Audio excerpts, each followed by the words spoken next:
There was a time, long before cities rose and empires spread, when the world was locked beneath a cloak of ice. Vast sheets of frozen water stretched across continents, swallowing mountains and valleys alike, reshaping the land with their immense weight. The air was colder, the days shorter, and survival was a daily battle fought against relentless winds and biting frost. Forests shrank and tundras spread. Seas retreated as water turned to ice, and life itself was forced to adapt or vanish. It was an age of giants. Mammoths, woolly rhinoceroses, and saber-toothed cats roamed the frozen plains. An age that tested every creature that walked the earth. For early humans, it was a time of both struggle and discovery. They learned to harness fire, craft tools from stone and bone, and work together to hunt the colossal beasts that sustained them. They built shelters against the cold, clothed themselves in the hides of animals, and painted their stories on the walls of caves. In the face of hardship, their minds and spirits grew stronger, and the lessons they learned would shape the destiny of humankind. The Ice Age was not merely a frozen chapter in Earth's story. It was a force that sculpted the world we know today. It carved mountains and valleys, created rivers and lakes, and set the stage for the rise of civilizations. Its legacy is written into the very landscape beneath our feet and lives on in the resilience and adaptability of life itself. To understand the Ice Age is to understand a time when nature's power was at its most immense and humanity's will to endure was forged in ice and snow. It is the story of a planet transformed and a species rising to meet the challenge of a world locked in cold. The Earth was locked in a deep freeze, and it was as though the entire world had been reshaped by the heavy hand of winter. Vast sheets of ice stretched across continents, miles thick in places, grinding down mountains, filling valleys, and pushing the boundaries of life itself. The air was sharper, colder, and drier than most could ever imagine, and the landscape seemed endless in its stark silence. Snow fell often, and when it did not, the icy winds swept it across the plains in great clouds, sculpting ridges and drifts as tall as a man.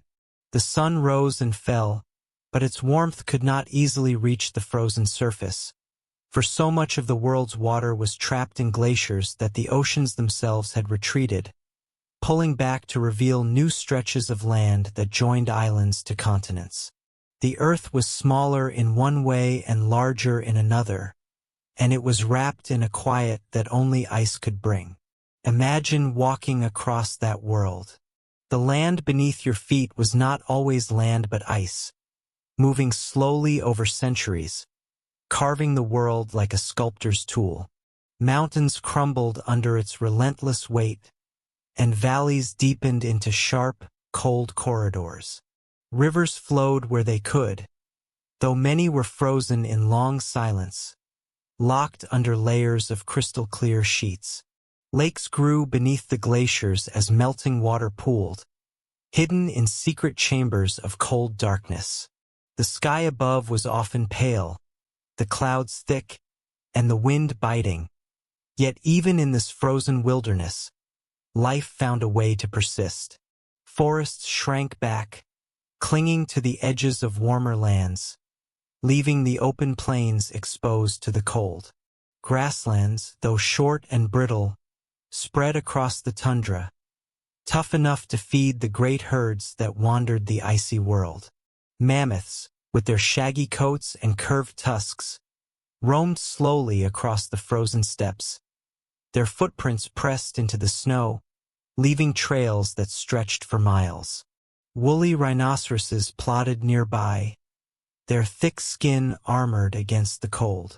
Reindeer and bison moved in herds so vast they darkened the horizon, seeking patches of lichen and grass beneath the snow.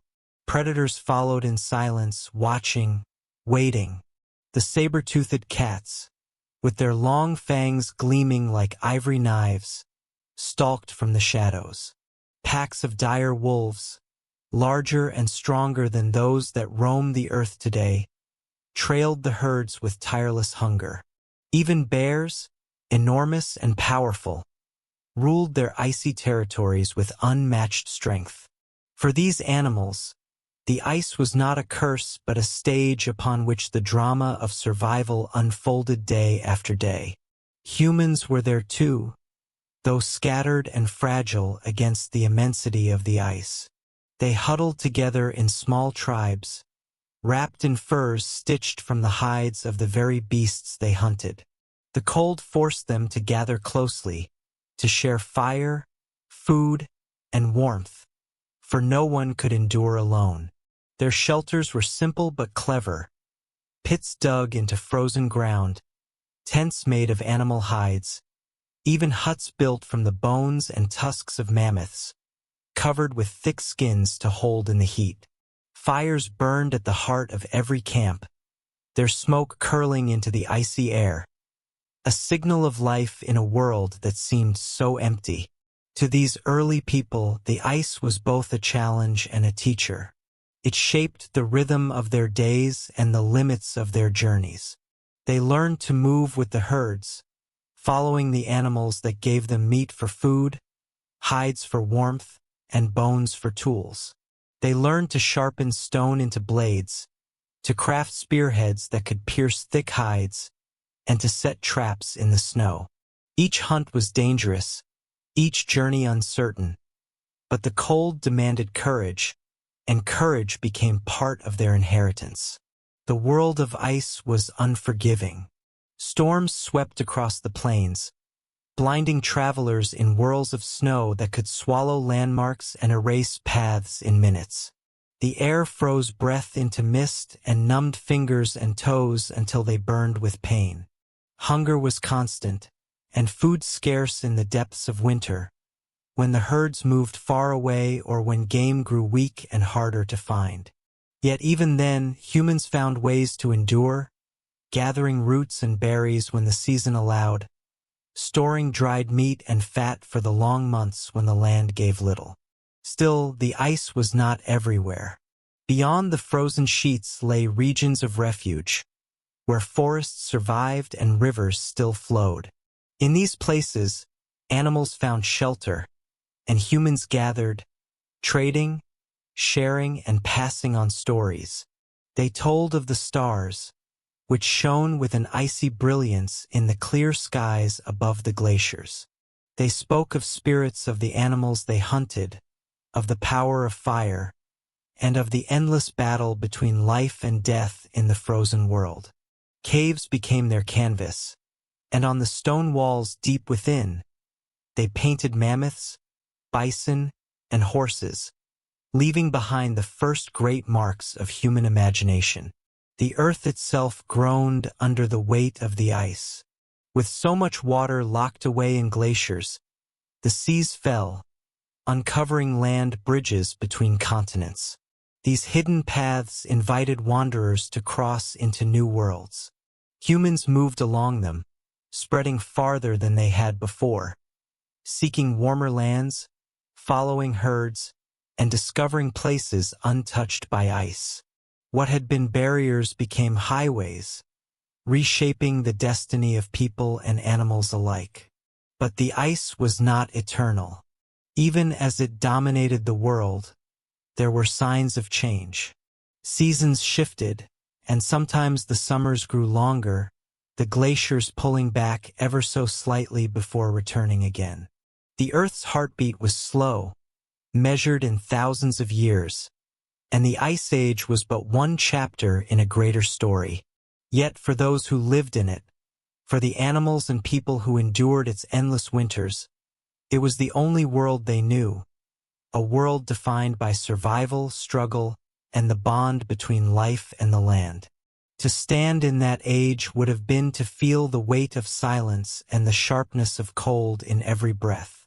It would have been to see beauty in harshness, the glint of starlight on snow, the sweep of endless plains beneath a pale sky, the strength of beasts whose very existence was a miracle of adaptation. It was a time when the earth tested all who lived upon it, and only those who could change, who could bend without breaking, would see the slow return of warmth. And so the frozen world endured, with its icy grip holding continents and oceans alike. It was a world of patience and resilience, of hunger and courage, of survival written in the snow. The ice was not just a prison but also a forge, shaping mountains, shaping animals, shaping humankind itself, leaving behind a story carved in stone and bone that would echo long after the glaciers melted away. Glaciers carved the land with a power so immense that no mountain, no valley, no forest could escape their relentless advance. These rivers of ice were not quick or sudden, but slow and patient, moving inch by inch over centuries, yet with a force that could grind solid rock into dust. Imagine a wall of ice, higher than the tallest trees, wider than the horizon, pressing forward with unyielding weight. Beneath it, stones were crushed and dragged, leaving scars across the earth's surface that would remain long after the ice itself had melted. Valleys deepened, lakes formed where ice once rested, and mountains were sharpened into peaks or worn into rounded hills. The land was being remade, not in the space of a lifetime, but in the span of ages. Everywhere the glaciers passed, they carried with them the memory of places they had touched. Great boulders were lifted and moved, carried for miles before being abandoned in new lands, like forgotten markers of the ice's journey. Soil was scraped away, rivers were rerouted, and entire landscapes were erased and drawn anew. When the ice finally retreated, it would leave behind a world unrecognizable to those who had once lived there. What seemed permanent was only temporary before the march of the glaciers. Above this frozen world, winds howled across the plains with a voice that never ceased. These winds were born of the ice itself, rushing down from the high, cold glaciers and racing over the open steppes. They carried snow in endless waves, filling the air with stinging crystals that cut the skin and blinded the eyes. They sculpted the surface of the plains into ridges and drifts, twisting the snow into shapes that seemed like frozen waves upon a white ocean. Travelers who braved the tundra walked against winds so strong they bent low to the ground, fighting for each step, their fur garments snapping and whipping in the air. Yet the winds were not only a torment. They also carried life. They swept across the grasslands, scattering seeds that clung to the soil and sprouted in the short summers, feeding the herds that roamed the open plains.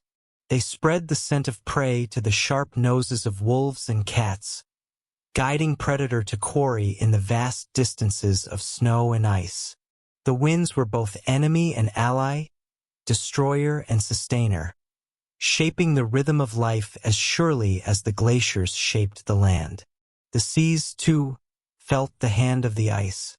With so much water locked away in frozen sheets, the oceans shrank back, exposing land that had been hidden for ages. Shorelines stretched farther, beaches widened, and shallow seas vanished altogether. Vast bridges of earth rose where once there had been only waves, connecting islands to continents and continents to each other. Across these new pathways, animals and humans alike wandered, exploring lands that no creature had touched before. Mammoths crossed from one continent to the next, their heavy steps leaving trails in the snow, while humans followed, carrying tools, fire, and hope into worlds beyond their old horizons. These land bridges were gateways to new beginnings. In the north, Asia and North America were joined by a broad plain of tundra and steppe, where herds of reindeer, bison, and horses grazed. Hunters followed them, braving the bitter winds to find new hunting grounds. Elsewhere, islands became part of the mainland, and forests spread across territories that had once been cut off by water.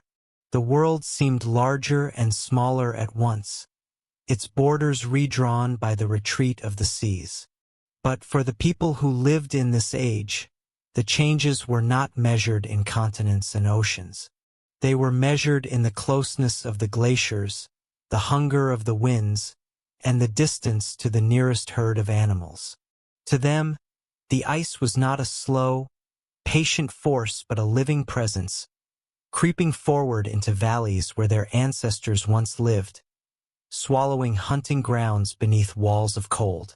They saw the winds as spirits with cruel voices, driving snow into their faces and carrying away the warmth of their fires.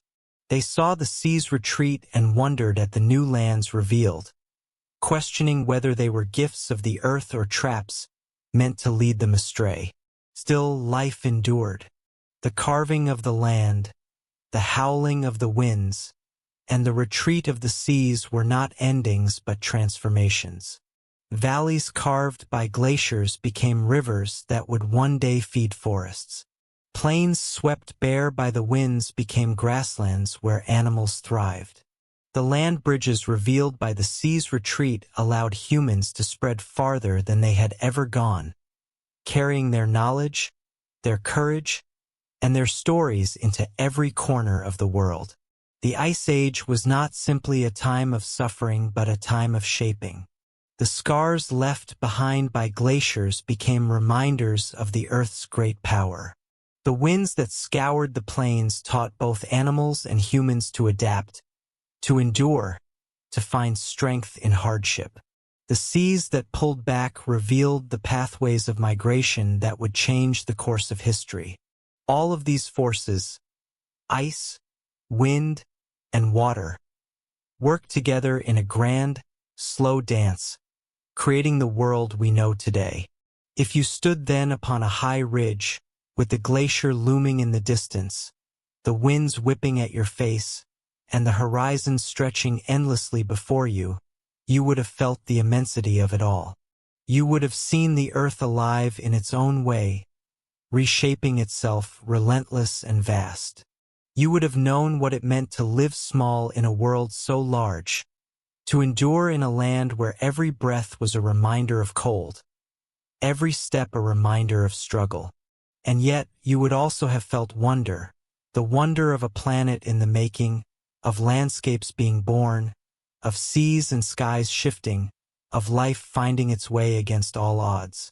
This was the age when glaciers carved the land, when winds howled across frozen plains, when seas retreated into silence. It was a time when the earth tested every living thing, demanding resilience and courage, yet offering in return a world newly shaped, rich with possibility for those who could survive its trials.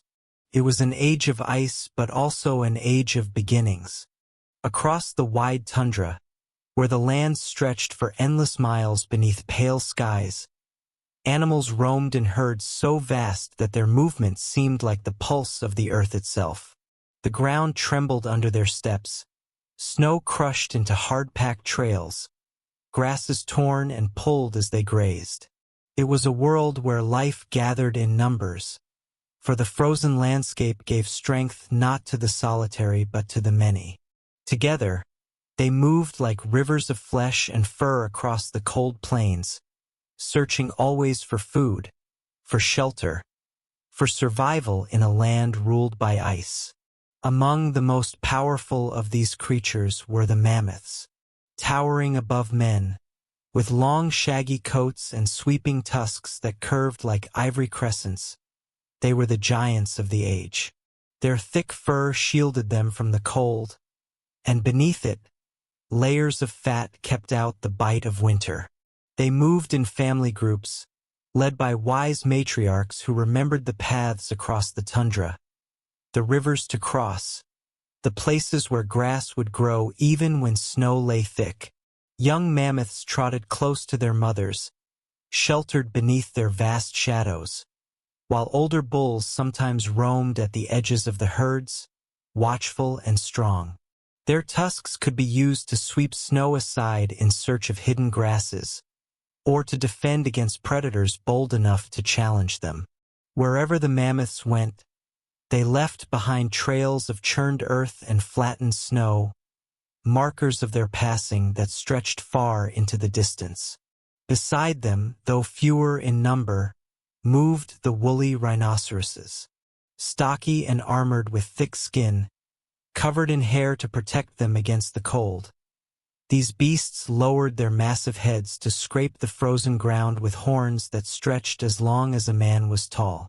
Their breath steamed in the air as they grunted and snorted, stubborn creatures that feared little in this frozen kingdom. Though not as numerous as the mammoths, they too carved paths across the land, leaving behind tracks that told of their strength. They grazed on hardy shrubs and frozen grasses, scattering snow in their relentless search for food. Not all who roamed the tundra lived in herds. Some moved in small groups, and some prowled alone, shadowing the multitudes of grazing beasts. The saber-toothed cats, with muscles coiled beneath their tawny, furred bodies, waited in silence, their eyes fixed on the herds. Their fangs, long as daggers, gleamed when they opened their jaws, and though beautiful, they were weapons meant for killing. They struck from cover, swift and sudden, aiming for the young, the weak, or the unwary who strayed too far from the safety of the herd. Few sights inspired more fear in the frozen plains than the moment when one of these great cats leapt from its hiding place, its paws outstretched, its curved teeth descending upon prey. Other predators hunted differently. Packs of dire wolves stalked across the plains, lean and powerful, their howls rising into the icy air. They worked together, using their numbers to exhaust and surround their quarry. Against them, even a mammoth calf or a weak bison might fall. Their eyes gleamed in the firelight when humans saw them from afar, reminders that danger lurked always beyond the glow of the camp. The wolves' tracks crisscrossed those of the herds, a constant shadow in the snow. The tundra itself seemed alive with movement.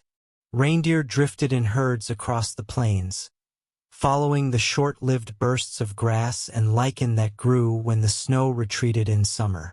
Bison, strong and shaggy, roamed in vast numbers, their hooves drumming a steady rhythm across the frozen soil. Horses too galloped in groups, their manes blowing in the cold wind, grazing quickly before moving on.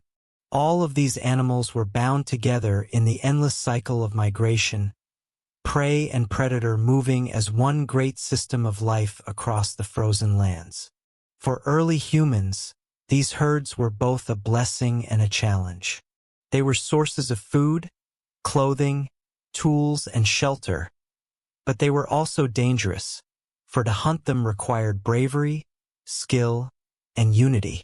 A mammoth could trample a hunter beneath its massive feet, a rhinoceros could gore with its horn, and predators stalked the same herds that humans depended upon. Yet people watched the animals carefully, learning their habits, tracking their paths, and planning hunts that would sustain their tribes through the hardest winters. Spears tipped with stone, thrown with great force, could pierce hides thick with fur, though only if placed with deadly precision. The herds shaped the lives of all who lived in this age. When they passed through, the land came alive, and when they were gone, silence returned to the tundra, broken only by the cry of a bird or the howl of a wolf. To follow the herds was to follow life itself, for where they went, food could be found. People painted their images on cave walls, bison and mammoths drawn with ochre and charcoal, not only as records but as symbols of respect, prayers, or memories of hunts that had fed their people. These animals were more than prey. They were part of the rhythm of existence, woven into the survival and the imagination of those who lived among them. Still, life in the herds was no less fragile for the animals themselves. The cold tested them constantly. Calves were born into a world where storms could sweep in without warning, covering the ground in drifts so deep that even the strongest might starve if grass could not be reached. Predators waited always, patient and silent, and the young, the sick, and the old were often the first to fall. Yet the herds endured because they moved together, their numbers giving them strength. A mammoth calf might be defended by a circle of towering adults, tusks lowered to meet the charge of wolves. A group of bison might stampede, their collective power scattering even the fiercest predator.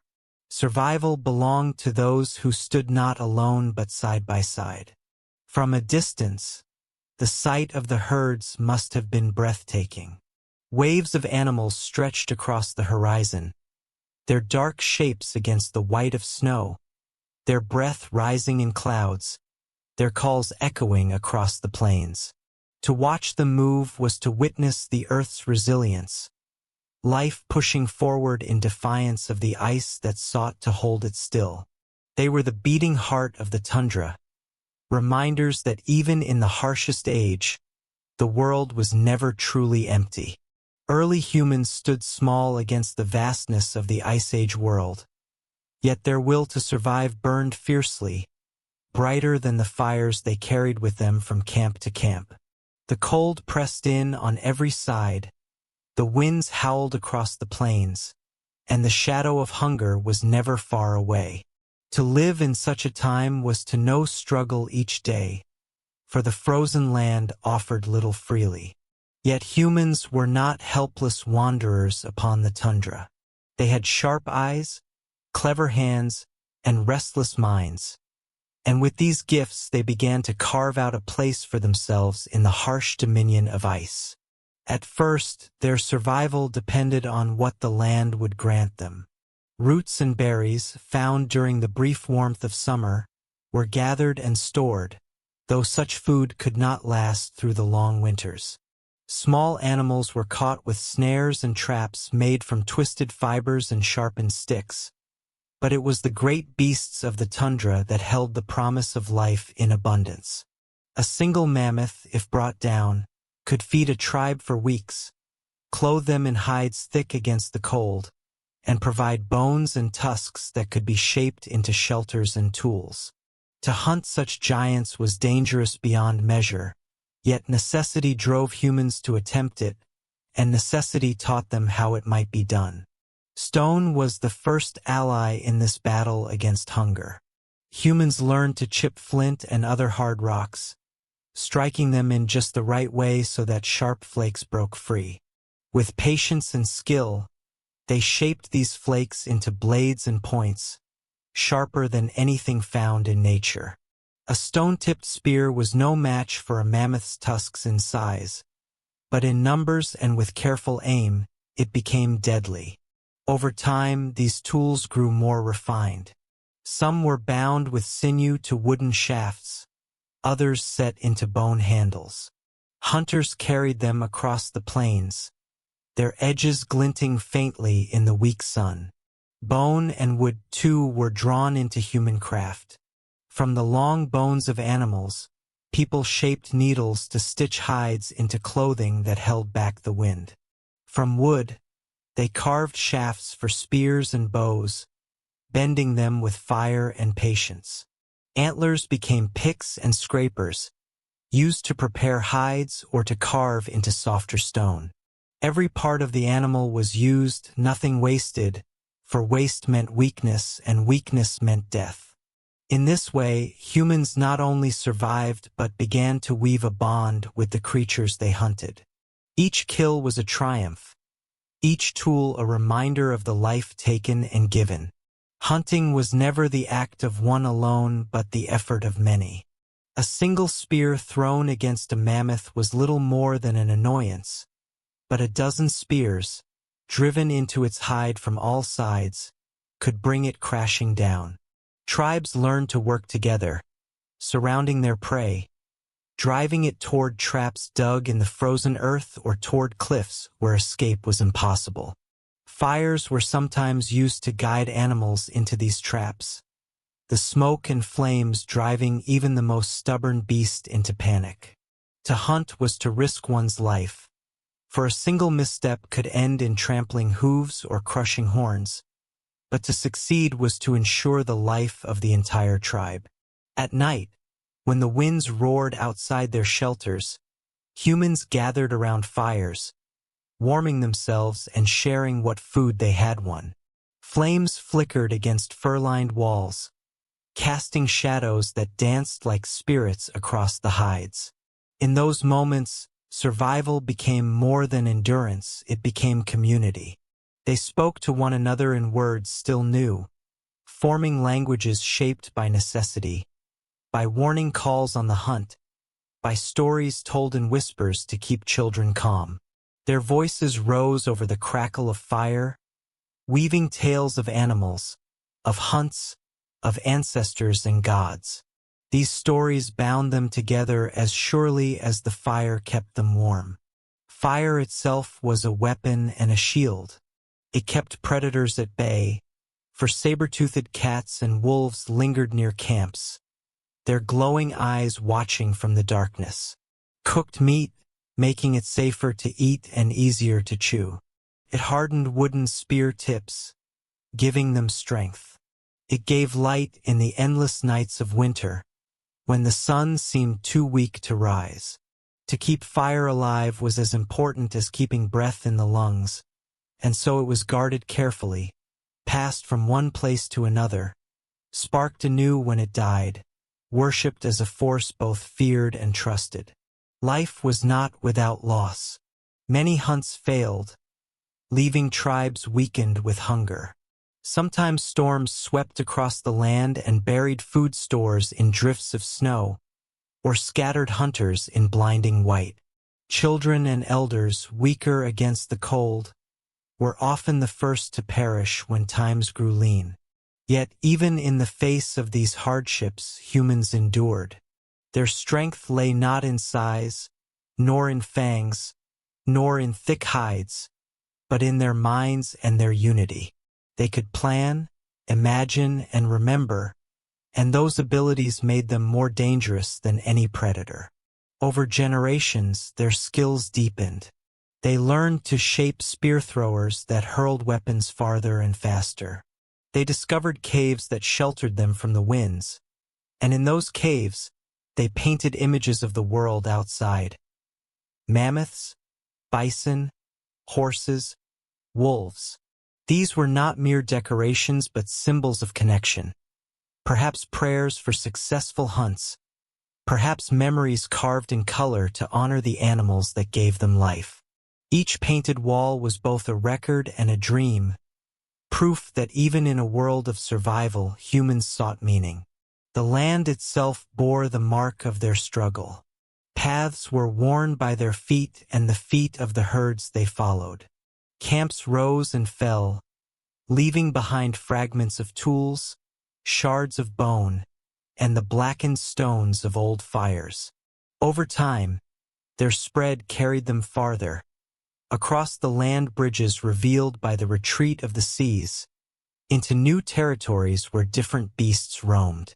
Wherever they went, they adapted, shaping their tools to the needs of the land, shaping themselves to the challenges that awaited. The Ice Age pressed hard upon them, yet in pressing, it also forged them. It forced them to learn cooperation, to invent, to imagine, and to endure beyond what instinct alone could teach. Each sharpened stone, each stitched hide, each shared fire was a step along the path that would carry them out of the frozen age into the warmer world to come. Though they could not know it, their struggles were not only for survival but for the shaping of humanity itself. To picture them now is to see small bands of figures moving across the tundra, their breath rising in clouds, their spears in hand, their eyes fixed on the horizon where mammoths grazed beneath the pale sky. Behind them, the fires of their camps smoldered, children waited, and stories lingered in the air. Around them, the ice loomed, vast and cold. Yet within them, something burned hotter than any flame, the determination to live, to adapt, and to leave their mark upon the world. In the frozen silence of the Ice Age, survival was not given freely but earned each day in a world where the cold tested every living thing. The land was harsh, stripped down to its bones by glaciers and winds, and yet it was alive with creatures who had learned to endure its trials. Some grew thick coats of fur, layered and shaggy, to guard against the bite of endless winter. Some learned to wander, moving always in search of food and warmth, never staying in one place for long. Others relied on sheer strength, muscles forged in struggle, weapons of tooth and horn and claw, to defend themselves against both predator and hunger. In this way, predator and prey alike bent to the will of the ice, adapting in order to survive. The mammoths were among the most striking examples of this endurance. Their long coats of coarse hair, thick as the thatch of a roof, kept out the cold, while beneath the fur lay layers of fat that wrapped them like armor against the freezing winds. Their great tusks, curling forward in sweeping arcs, were not only weapons but tools, used to sweep away snow and uncover the brittle grasses hidden beneath. Without such adaptations, they could never have thrived in the tundra, but with them, they roamed in herds across the frozen plains, feeding both themselves and the humans who hunted them. Close to the mammoths in might and resilience were the woolly rhinoceroses. Their bodies were heavy and compact, built to withstand the storms that lashed across the tundra. A thick mane and a coat of hair insulated them against the cold, while their massive horns, worn and scarred from years of scraping ice, allowed them to dig through snow for shrubs and lichens. Stubborn and solitary, they were less likely to gather in large herds, yet their very strength made them secure against many predators. Still, even they were not invincible, for hunger pressed as hard upon them as it did upon all, and the weaker among them often fell to those who prowled the tundra shadows. Reindeer, smaller but no less hardy, carried another answer to the ice. Their hooves, wide and sharp-edged, allowed them to walk across snow without sinking too deep and to scrape away at icy crusts to reach the plants below.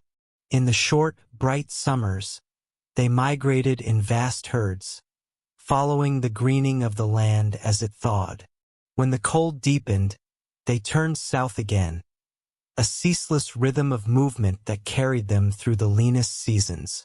Their lives were written in migration, a constant journey across the frozen earth, and it was this restlessness that ensured their survival. Horses too galloped across the plains, smaller and sturdier than the breeds known today, with thick coats and short, strong legs. They traveled in groups, their instincts binding them together, for in unity lay their defense. When predators drew near, they fled in a thunder of hooves. The snow kicked up behind them in clouds. Their speed was their shield, and their numbers their safety, for a predator could rarely separate one from many. Bison, on the other hand, relied on their mass and their herds. Shaggy coats hung from their broad shoulders, and their humps carried muscles strong enough to plow through drifts of snow. In herds, they stood against wolves and cats, circling their young, lowering their heads, and facing the danger with horns ready. Strength, for them, was survival not in isolation but in solidarity. Predators, too, carried the marks of the ice upon them. The saber-toothed cats were built for ambush, their muscular bodies draped in fur thick enough to guard against the cold. Their long fangs, curved and gleaming, were both a gift and a burden, delicate enough to break if misused but deadly when driven into the throat of prey.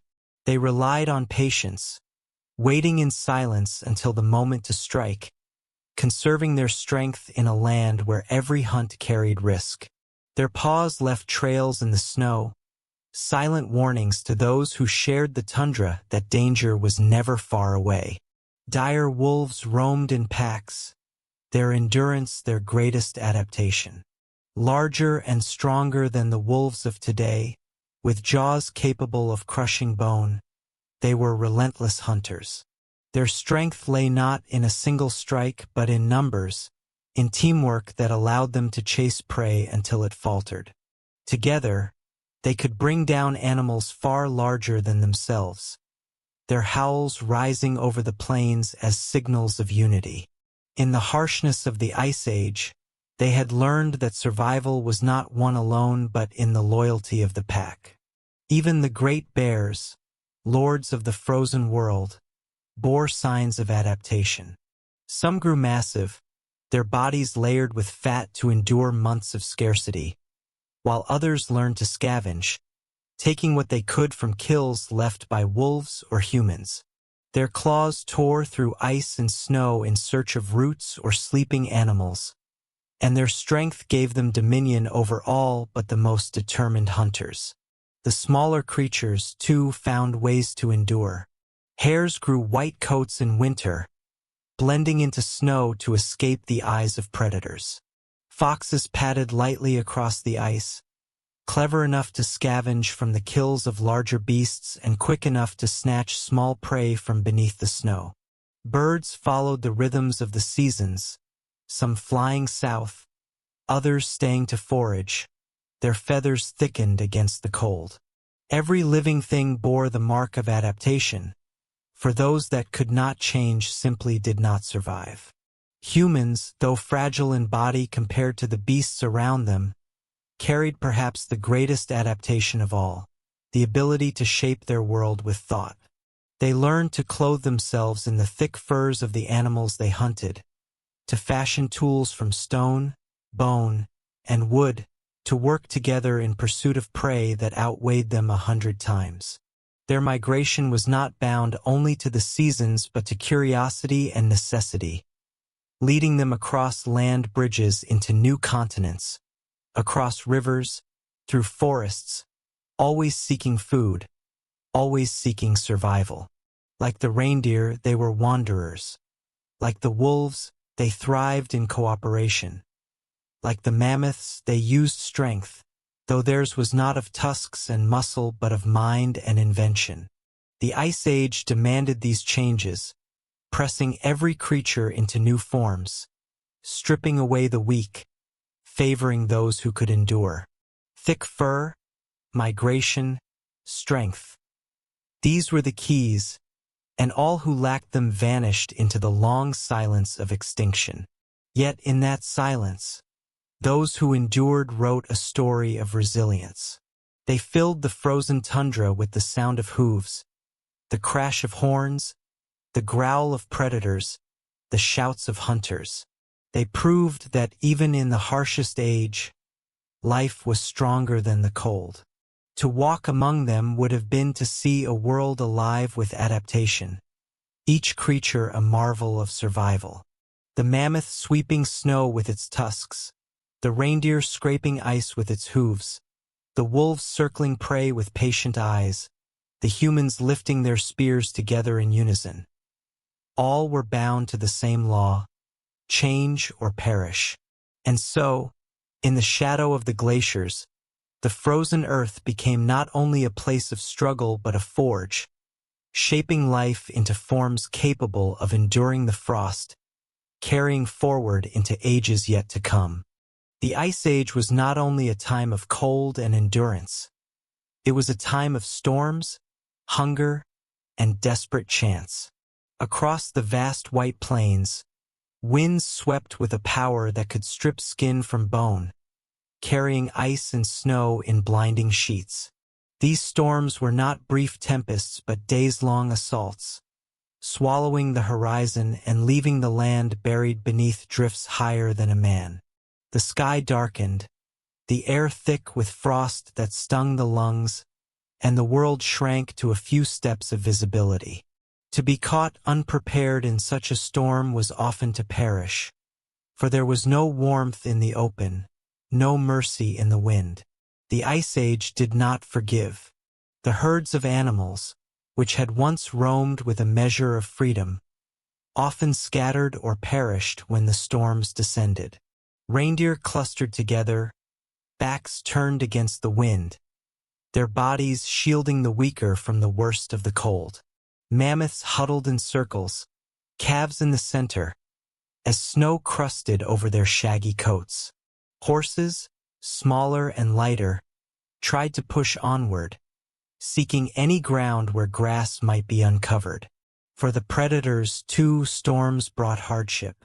Wolves could not track in the snow when scents were whipped away and trails buried. Cats found their muscles stiff with cold, their ambushes spoiled by the constant howl of wind. Even the strongest of hunters could starve when storms sealed the land in ice. Food was always scarce, but during these long storms, it became nearly impossible to find.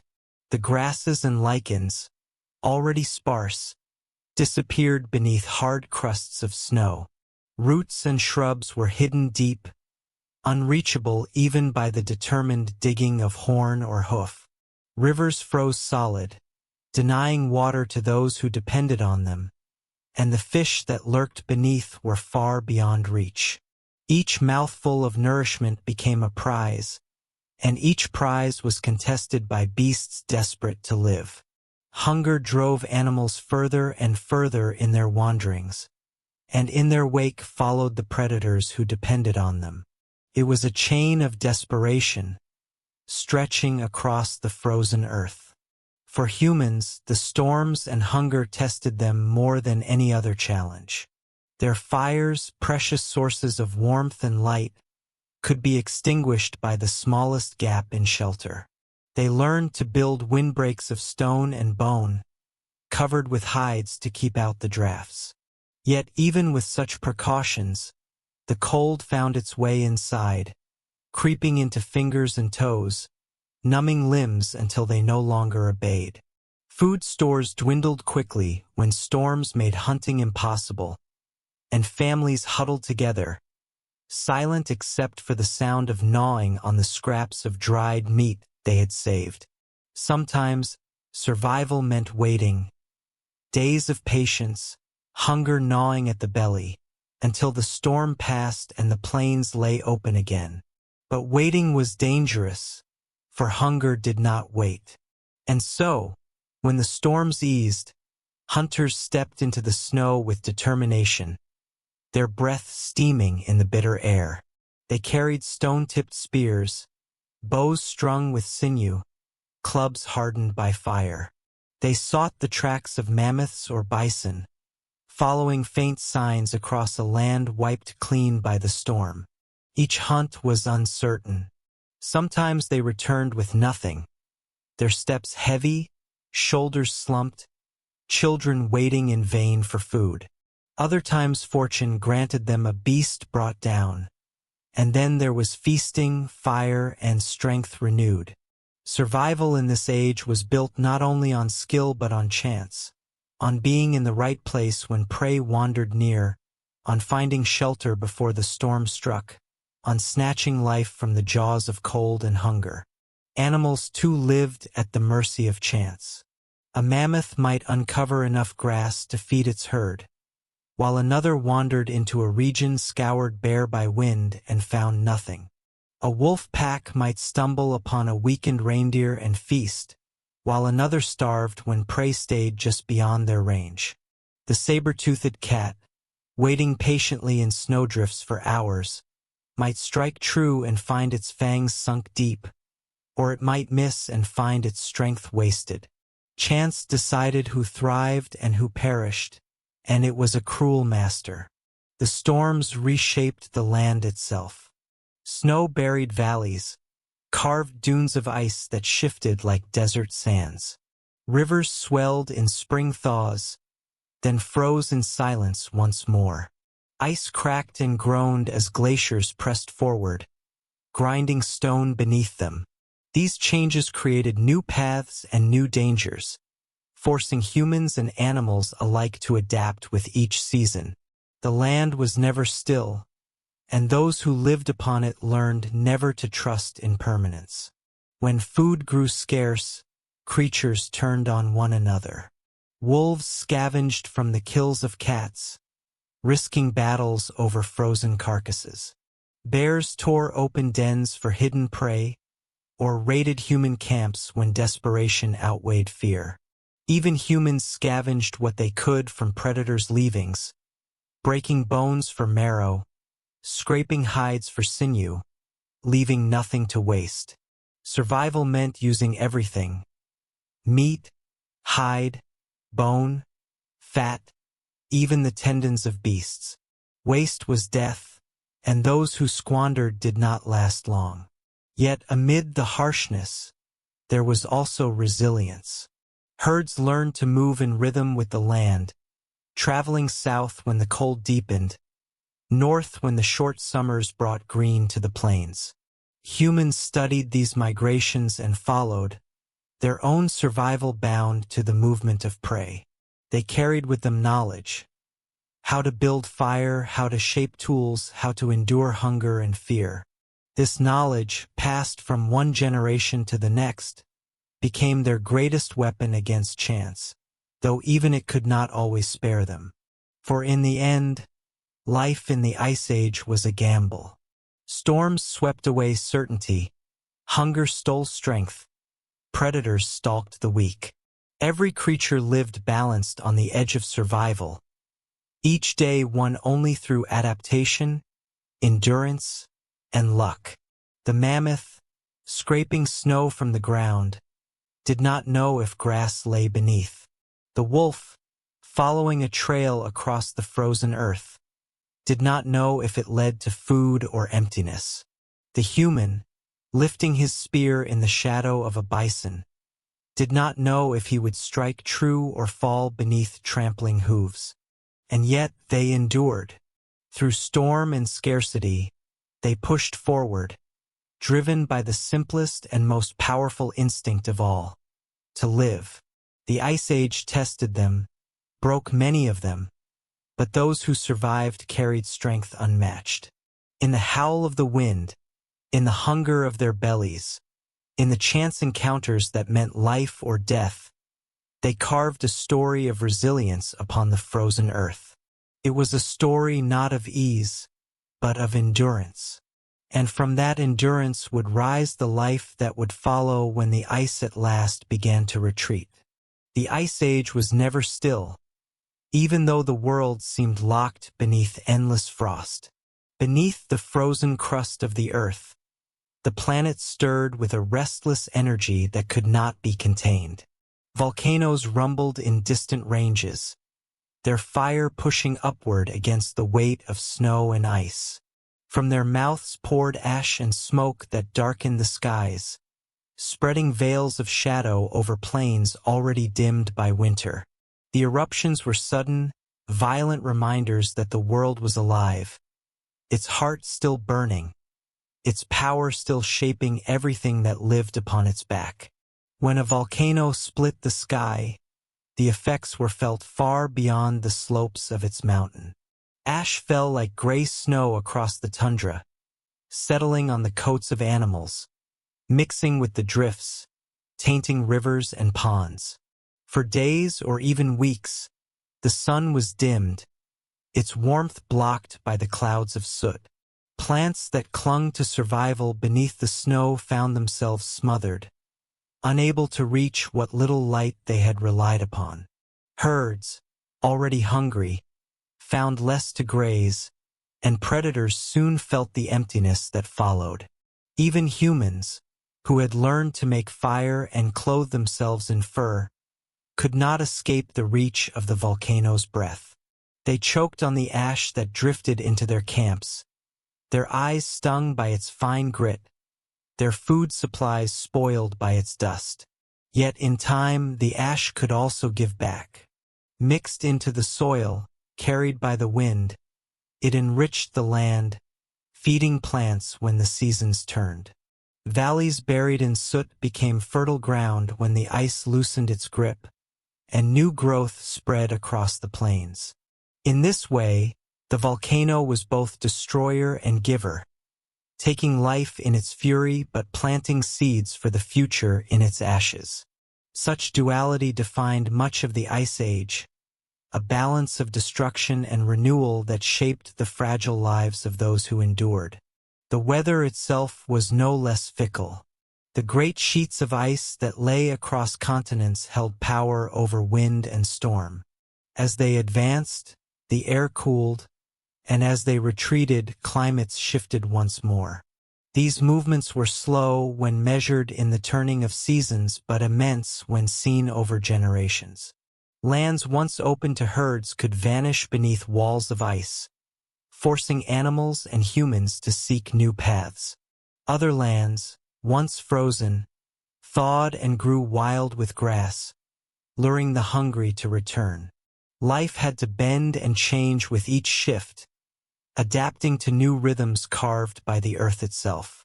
Storms became more unpredictable, their timing and strength no longer tied to familiar patterns. Winds screamed across plains with little warning, tearing at tents and scattering herds. Sudden thaws filled rivers with torrents that broke apart ice, sweeping animals downstream. Blizzards descended without mercy, smothering hunters in drifts taller than their spears. To survive such changes required more than strength. It required awareness, patience, and the ability to move quickly when the land itself turned against those who walked upon it. The fragile balance of life could be seen in every corner of the Ice Age world. Mammoths that thrived in cold would weaken if warmth lingered too long, their thick coats weighing them down in the summer heat. Reindeer that depended on lichens scraped from frozen ground would find themselves without food if storms buried their ranges too deeply. Wolves, following herds, would suffer when migrations faltered, their packs thinned by starvation. Each creature depended on the others, and when the rhythm broke, all felt the consequences. A single harsh winter or a long summer drought could ripple across the plains, leaving carcasses scattered in silence where herds once thundered. Humans, too, bore the weight of these shifting patterns. They learned to read the signs of the sky, to watch the movements of clouds and the flight of birds, to sense the coming of storms. They stored food when they could, drying meat, preserving fat, knowing that fortune could not be trusted. But even the cleverest preparation sometimes failed. A hunt might be ruined by a sudden change in wind. A settlement might be buried beneath unexpected snow. A river, once reliable, might dry or flood, forcing families to move on with little more than what they could carry. They lived with uncertainty as their constant companion, knowing that no day's safety promised another. Some humans adapted by learning to use the Earth's gifts more deeply.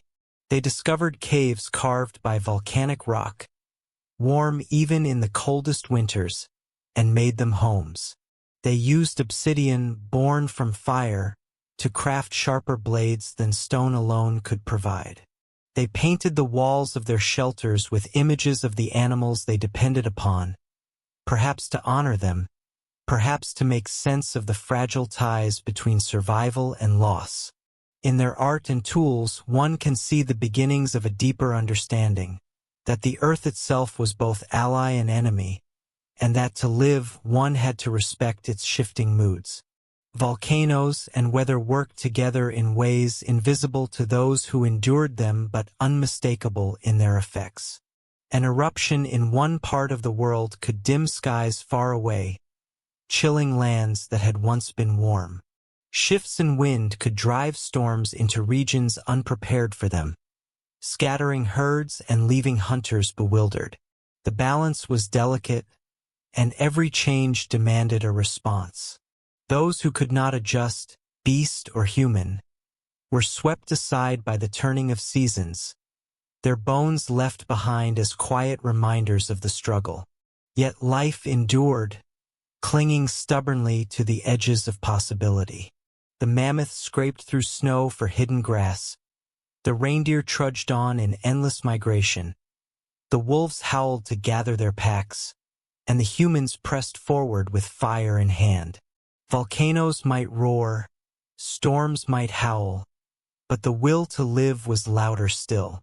It was in this contest between Earth's fury and life's resilience that the story of the Ice Age was written, each chapter a struggle, each victory fleeting, but together a tale of survival carved into the frozen world. And always, change loomed on the horizon. For the Earth's restlessness was not bound to cold alone. Even as glaciers thickened and storms swept the plains, the planet shifted beneath its crust, tilting toward a future in which the ice would one day retreat. But for those who lived in its grip, the only certainty was the present moment, the endless struggle against cold, hunger, and chance, and the knowledge that each day survived was a triumph over forces far greater than themselves. Though the Ice Age was a dominion of cold, it was not without its hidden havens. Across the white wilderness, where glaciers stretched like walls of frozen stone and winds howled unbroken across plains, there lay pockets of warmth. These valleys, carved by rivers that still flowed despite the grip of frost, or sheltered by mountains that blocked the worst of the winds, became rare sanctuaries. Within their borders, the grip of ice loosened, and life found ways to cling on. To stumble upon one of these green refuges was like finding another world. The land softened, the snow gave way to patches of soil where grasses rose, fragile but determined. Shrubs and dwarf trees spread their roots into the thawed ground, their branches budding with leaves that caught what little sun pierced through the pale skies. In the spring and summer months, flowers, hardy and small, colored the meadows, their brief blooms a defiance against the cold. Rivers carried meltwater from the glaciers, filling pools where fish darted beneath rippling surfaces, their silver scales flashing in the light. Birds nested in the trees, their calls a sharp contrast to the silence of the frozen plains beyond. Animals knew these valleys as places of life. Herds of reindeer migrated into them, grazing on the grasses and lichens that grew in abundance compared to the barren tundra. Mammoths lumbered through, sweeping their tusks aside to uncover patches of green and tearing branches from the dwarf willows. Horses grazed on the meadows, their coats shedding some of their thickness in the gentler air. Even the woolly rhinoceros, so accustomed to bleak expanses, found relief in the valleys where shrubs and mosses grew. Predators followed, for where prey gathered, hunters were never far. Saber-toothed cats stalked the shadows of rocks, dire wolves loped in packs along the edges, and bears wandered the streams, swiping fish from the water with practiced ease. These sanctuaries became arenas of life and death, where plenty drew both hunter and hunted together in a fragile balance. Humans, too, discovered the value of these green places. After days or weeks of trudging across endless snow, their feet numb and their bellies empty, to descend into a valley of warmth was salvation. They built shelters near rivers, fashioning huts of wood and hide that were sturdier than those exposed to the winds of the tundra. Fire burned more easily here, for dry wood could be gathered, and water was plentiful. Game was abundant, giving hunters the chance to provide not just survival but comfort. Families could rest a little longer, children could grow stronger, and stories could be shared around flames without the constant fear of being buried in snow. Yet these valleys were not entirely safe. Their abundance drew many mouths, and scarcity could still rise when too many gathered in one place. Herds might strip the land bare, leaving nothing but trampled mud, forcing both animals and humans to move on in search of new refuge. Predators grew bolder, for hunger was never far even in greener places. A pack of wolves might descend upon a camp, drawn by the smell of meat. A saber-toothed cat might stalk the edges of firelight, waiting for a chance to strike. Even the shifting earth itself was a danger, for sudden thaws could send floods racing through the valleys, drowning nests, sweeping away shelters, erasing the fragile peace. Despite these risks, the valleys of warmth were vital to the rhythm of Ice Age life. They acted as stepping stones across the frozen continent, places where creatures could rest and regain their strength before facing the harsher plains once more. They were pockets of memory, too, remnants of the world before the Great Cold, reminders that green had once been the rule rather than the exception. For humans, they hinted at possibilities, that beyond the ice, there might be lands where survival was not constant struggle but something more, where food grew from the earth without endless searching, where rivers ran free and forests covered the hills. These valleys whispered of hope, even as the glaciers pressed down on the rest of the world. The existence of such sanctuaries revealed the resilience of life. Plants bent but did not break, finding cracks in the cold's dominion where roots could spread. Animals learned the routes that led them back to these havens each year, carving paths in memory as much as in earth. Humans, observing the patterns of beasts, followed them into the valleys and learned how to stay alive not only by chasing prey, but by reading the land itself. Each generation carried forward knowledge of where the warmth could be found, passing it through stories and guidance, ensuring that the fragile chain of survival was not broken. In these green oases, the contrast between cold and warmth was stark. Beyond the ridges, the land lay silent, frozen in stillness, a white desert stretching to the horizon. But within the sheltering embrace of the valley, there was movement, color, and sound. The air smelled of wet soil instead of frost. The ground was soft beneath the feet instead of brittle ice. The songs of birds filled the mornings, and the chatter of streams replaced the roar of blizzards. For those who lived in the Ice Age, this contrast was profound, a reminder that even in the darkest and harshest times, life had ways of persevering. Still, these places were never permanent havens. Seasons shifted, glaciers advanced, rivers changed their courses. A valley that bloomed one generation might lie buried under ice the next. Survival depended on recognizing this truth and never clinging too tightly to one place. Humans, beasts, and plants alike learned to move, to adapt, to treat every pocket of warmth as a gift rather than a guarantee. In this way, the valleys did not only sustain life, they taught it the lessons of impermanence and resilience. The Ice Age world was a stage of contrasts. Death and life, cold and warmth, silence and sound. The valleys of green shone as fragile jewels within it, defying the frozen dominion that ruled the earth. They did not erase the struggle, nor remove the fear of hunger, but they offered proof that the cold was not absolute. And perhaps that was their greatest gift. Not only food and shelter, but the reminder that even in an age of ice, life found ways to endure, to bloom, and to carry its spark forward into the ages to come. In the age of ice and storm, when the cold bit deep and survival hung always on the edge of chance, humans found within themselves a resource more powerful than tusks or claws, more enduring than fur or horn. They carried no natural armor against the frost, no speed to outrun predators, no strength to match the mammoth. Yet they endured because they learned. Each challenge forced them to think, to shape the world with their hands and minds, to turn weakness into strength.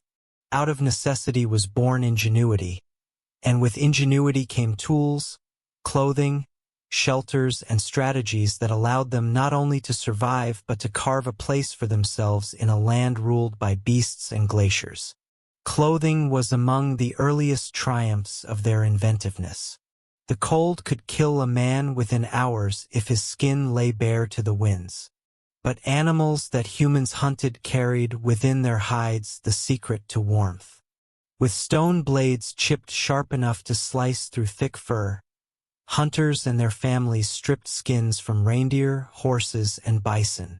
They learned to scrape them clean with bone tools, to soften them with fat and oils, to stitch them together using sinew as thread and bone needles to pierce holes. At first, garments were crude, heavy cloaks wrapped around the shoulders, hides tied with cords. But over time, they became more refined.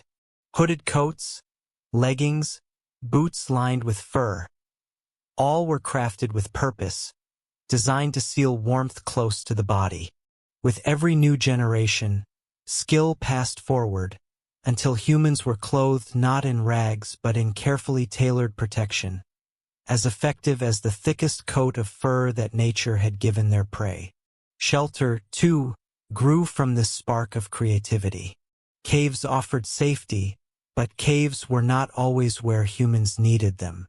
Out on the open plains, where mammoths roamed and reindeer migrated, shelter had to be built with whatever the land could give. Wood was scarce in the tundra, and stone walls took time to raise. But the remains of the mammoth, abundant and massive, became the foundation of survival. Long tusks, curved and sturdy, were planted into the ground like the ribs of a great beast, forming arches. Skulls, heavy and hollow, were stacked to create walls. Over these frames, hides were stretched and lashed down, forming domes that broke the wind and trapped the heat of fires. Such dwellings could stand for months, even years, enduring storm after storm, and inside them families huddled in warmth while blizzards roared outside. The mammoth shelters were more than homes. They were symbols of adaptation. Where nature offered little, humans took what it gave and reshaped it to their will. Each camp was a testament to their ingenuity, a village born from the bones of the very creatures that fed and clothed them. In these places, fire crackled in hearths, smoke drifting upward through small holes left in the roof. Around those fires, stories were told, tools were crafted, and strategies were planned for the hunts to come. Hunting itself was transformed by human thought. To face a mammoth or a bison with nothing but a sharpened stick would have been certain death. Yet humans learned to hunt not with brute force but with cunning. They discovered the power of cooperation, of many acting as one. Groups of hunters worked together to drive herds toward narrow passes or trap them in boggy ground where the animals could not escape. They dug pits, covering them with branches and snow, waiting for an unwary step to bring prey crashing down. They mastered the throw of the spear, hurling it with such force that even thick hides could be pierced. In time, they bound stone points to their spears, harder and sharper than wood, and later developed the spear thrower, a simple lever that let them cast their weapons farther and with greater power. Every improvement gave them a new edge. Every invention tipped the scales slightly more in their favor. They also learned patience, watching the animals they hunted, studying their movements and patterns. They knew where herds crossed rivers, where reindeer paused in migration, where mammoths gathered to feed. They tracked with eyes that missed no sign, following broken twigs, bent grasses, prints frozen into snow. They read the land as a book, and through its pages they learned how to turn chance into certainty. In a world where storms, hunger, and predators always threatened, this knowledge became as valuable as any weapon. Nor did their ingenuity stop at survival alone. It grew into the beginnings of culture. The same hands that stitched clothing and carved spearheads also etched lines into bone, painted walls with ochre and charcoal, shaped figurines from ivory. These works were not tools of survival in the strictest sense, yet they gave strength in other ways. They carried meaning, memory, and hope.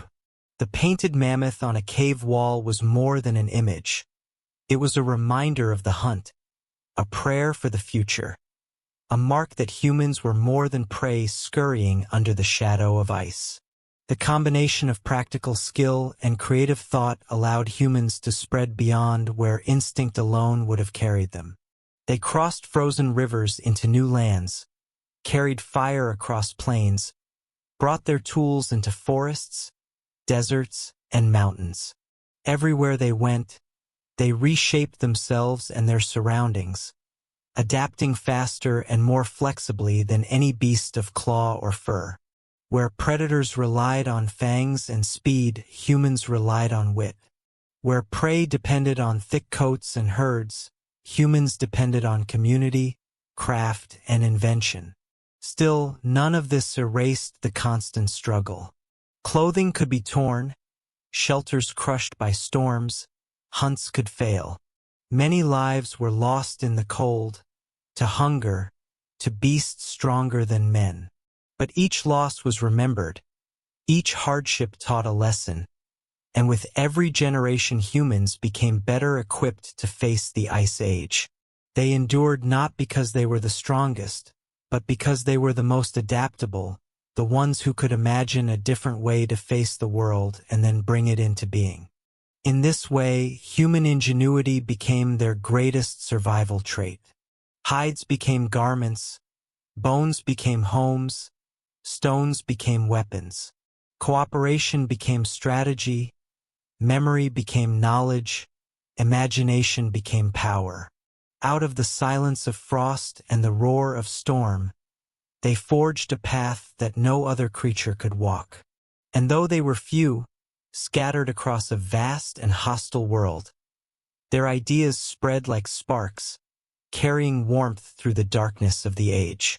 Thus, even in the heart of the Ice Age, a truth began to take shape. The cold could claim many, hunger could destroy, storms could scatter, but as long as humans could think, they would endure. Their ingenuity was their fire, a flame that burned not only in hearths of mammoth bone shelters, but in their minds, lighting the way through a world of ice. In the deep cold of the Ice Age, as winds swept across the frozen plains and the sun hung low and pale in the sky, something extraordinary stirred within the minds of the small, scattered bands of humans who fought each day simply to survive. It was not a change in the land or the beasts, nor in the glaciers that carved valleys from stone, but a change in thought, a slow-burning spark that would one day transform the destiny of their kind. Necessity had already taught them to craft tools and shelters, to clothe themselves in hides and hunt with cunning. But now, from that same instinct to endure, a new fire was born, the fire of discovery. It began with the shaping of weapons. Early humans had long carried sharpened sticks and simple stone flakes, but as their understanding deepened, so did their craftsmanship. They learned how different stones could be struck and chipped to form sharp, durable edges. Flint, when split just so, broke into blades as keen as the claws of a predator. With patience and precision, they shaped these blades into spear points, knives, and scrapers, each tool with a purpose and design. Some were bound to wooden shafts with sinew and resin, forming spears that could pierce the thick hide of a mammoth. Others were fitted into handles of antler or bone, turning fragile shards into enduring knives. Through countless attempts and failures, they mastered the art of flint knapping, a skill that required not only strength but foresight and planning, an understanding of how one blow could shape the future of the next. From these early tools grew even more complex inventions. They discovered that a simple piece of bone could become a needle if pierced and sharpened, allowing them to stitch hides into tighter, warmer clothing. Antlers were carved into hooks and spear throwers, increasing the range and power of their weapons. Even the humble stick became a tool of great power when shaped into a bow, its strings stretched taut with sinew, its arrows tipped with stone points that could fly swift and deadly across the tundra. Each new creation gave humans a greater hold on their harsh world, and each one was born from the restless curiosity that pushed them beyond mere survival. But the fire of discovery did not stop at weapons and tools. As humans shaped the physical world around them, they also began to shape the unseen: ideas, stories, and symbols.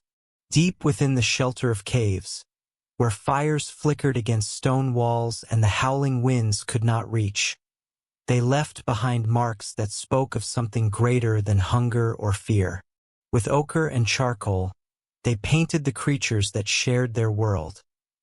Mammoths with sweeping tusks, bison with heavy shoulders, horses mid-gallop, reindeer in graceful herds. These were not crude scratches but deliberate, thoughtful depictions, filled with movement and life. No one can say exactly why they painted.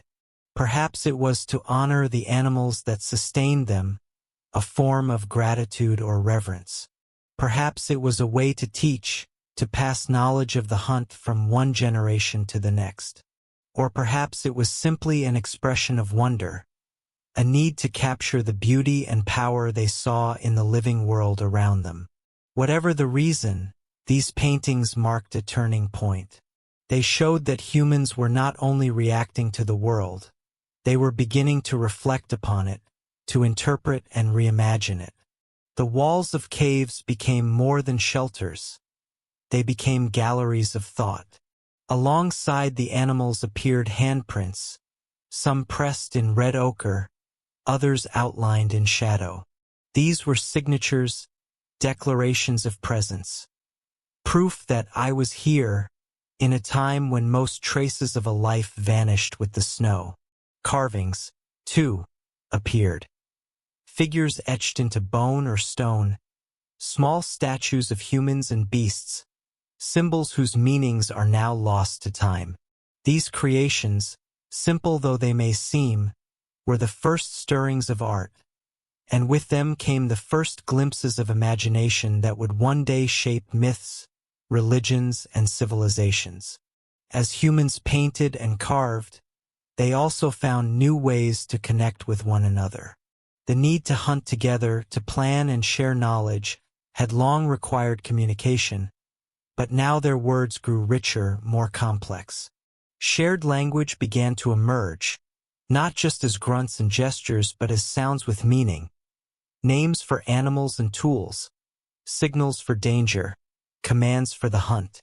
Language became a bridge between minds, allowing ideas to travel from one person to another and from one generation to the next. Around the fire, elders told stories of hunts and journeys, of storms survived and lessons learned.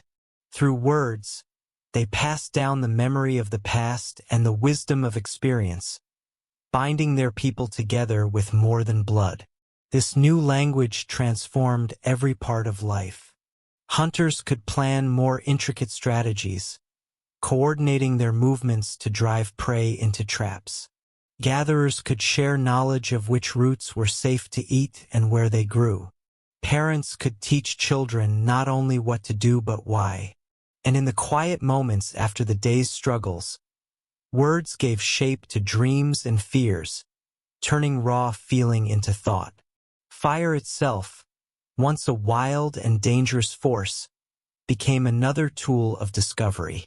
Humans learned not only how to keep it but how to make it, striking flint against stone to spark flame. With fire, they cooked their food, unlocking more nourishment from meat and plants. They hardened the tips of wooden spears in its heat, making them stronger and sharper. They used it to keep predators at bay and to push back the darkness that fell early and lingered long in the Ice Age night.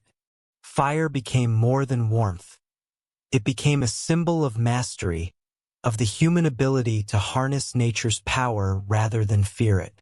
Together, these discoveries, tools and weapons, art and language, fire and story, wove a new thread into the fabric of life. They allowed humans not only to endure the Ice Age but to flourish within it. With sharper weapons, they could hunt larger prey and defend themselves more effectively. With art, they could express their thoughts and preserve their experiences beyond the fleeting present. With language, they could unite, cooperate, and dream. Each advance built upon the last, each small spark feeding the greater flame of human progress. In these acts, humble though they might have seemed at the time, lay the foundation of all that would follow. The tools of survival became the tools of creation. The paintings on cave walls became the first steps toward written language. The stories told around fires became the seeds of culture and belief. The shared strategies of the hunt grew into the shared governance of tribes and, one day, societies. The Ice Age remained harsh, the cold relentless, the struggle for food and safety never-ending. Yet humanity had changed. They were no longer merely surviving within the world as it was given to them. They were beginning to shape it in their image. Their ingenuity, creativity, and cooperation turned them into more than just another animal on the frozen plains. They became storytellers, builders, thinkers, and though they could not yet see it, the fire they had sparked in those long, dark winters would one day illuminate the world. Thus, even as the glaciers crept across continents and winds roared across the tundra, something new was taking root in the minds of those who huddled around the flames. It was the beginning of all that would make them human, not just the will to live, but the will to understand, to create, and to remember. It was the first flicker of the boundless curiosity that would one day carry them far beyond the icy valleys and into the heart of the unknown. For countless generations, the world had known only cold. The vast white sheets of ice had seemed eternal, mountains of frozen water stretching across continents, swallowing valleys and grinding stone beneath their weight. Winds had screamed over empty plains, and the breath of life had clung to the few places where warmth still lingered. Yet nothing in nature stays the same forever. Slowly, almost imperceptibly at first, the great freeze began to loosen its grip. The earth was stirring, and a new chapter was about to unfold. It began with the air. Winters were still bitter, but they no longer bit quite so deeply. Summers grew longer, their light stretching farther into the days. The sun's warmth, once too weak to penetrate the icy dominion, began to press more firmly upon the land. Snow that had lain untouched for centuries began to soften at its edges. Meltwater trickled down the slopes of glaciers, pooling into small streams that sparkled in the pale light. Each drop was a quiet herald of the vast transformation to come. The glaciers, which had once advanced with crushing strength, began to falter. Their massive fronts stopped their relentless march and held steady for a time. Then, inch by inch, they retreated. They did not vanish quickly. Nature does not rush. But year by year they shrank back toward the poles, leaving behind a land they had shaped with their icy hands. As they withdrew, they revealed deep valleys carved into the bedrock, smooth U-shaped gorges where rivers would soon flow. They left behind ridges of stone and hills of moraine, scars and monuments to their long reign. With the ice in retreat, the earth began to change in ways that touched every living thing. The meltwater from the shrinking glaciers poured into rivers, swelling them beyond their former banks. Streams that had once trickled beneath walls of ice became roaring torrents, cutting new paths through the land. Lakes formed in the hollows left by the glacier's retreat, their surfaces shimmering under skies that were growing warmer and brighter. Seas, too, began to rise, creeping back over land that had been exposed when so much water was locked away in frozen form. Coastlines shifted and reshaped, and new wetlands appeared where tundra had once stretched unbroken. Life, always patient, seized the chance to return. Plants were the first to advance. Lichens and mosses, hardy pioneers, crept across the newly revealed soil, breaking it down and preparing the ground for grasses and shrubs. As the summers grew milder, seeds carried by wind and water found places to root, and meadows began to spread where once there had been only ice and stone. Trees followed, first birches and willows, then great forests of pine and spruce. Their roots anchored the soil, their leaves shaded the ground, and their trunks offered shelter to creatures who had never known such abundance. Animals, too, shifted with the changing world. Herds of mammoths and bison, once bound to the open tundra, followed the retreating cold northward, seeking the lands where grasses still grew thick. Other species adapted to the new landscapes. Deer moved into the forests, nibbling on tender shoots. Beavers built their dams along the swelling rivers, creating ponds that would become homes for fish, birds, and insects.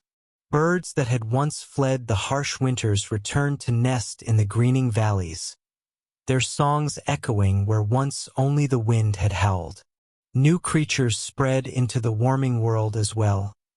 Animals better suited to the forests and temperate plains that were replacing the frozen tundra. Humans, too, felt the pull of the changing land. For generations they had followed herds across icy plains, building their lives around the rhythm of migration and the chase. Now they found themselves in a world of shifting possibilities. Rivers teeming with fish became vital sources of food. Forests offered not just wood for fires and shelters but nuts, berries, and small game. The tools and strategies that had served them well in the age of ice were adapted to new purposes. Spears once aimed at mammoths were used to hunt deer and boar. Traps and nets were devised to catch fish. Groups began to settle for longer periods near rivers and lakes, building more permanent camps and storing food for the seasons ahead.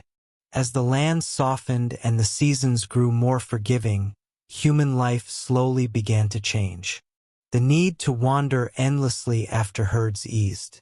Some bands stayed near the same places year after year, returning to familiar rivers and forests as the world warmed. In these stable environments, their skills deepened. They crafted finer tools, shaped more intricate weapons, and wove baskets to gather the growing bounty of plants. Fire became not just a source of survival but a tool of transformation, used to clear land, to harden wood, even to shape the new materials they discovered in their surroundings. Yet even as warmth brought new opportunities, it also brought challenges. The great beasts of the cold, mammoths, woolly rhinoceroses, saber-toothed cats, began to vanish. Their heavy fur and specialized ways left them ill-suited to the changing world. And as the tundra receded, so too did their numbers. For humans, this meant the end of familiar hunts and the need to adapt quickly or perish. They turned their skills to different prey and different landscapes, learning the ways of the forest and the river just as they had once mastered the ways of the ice. The rising seas reshaped the map of the world.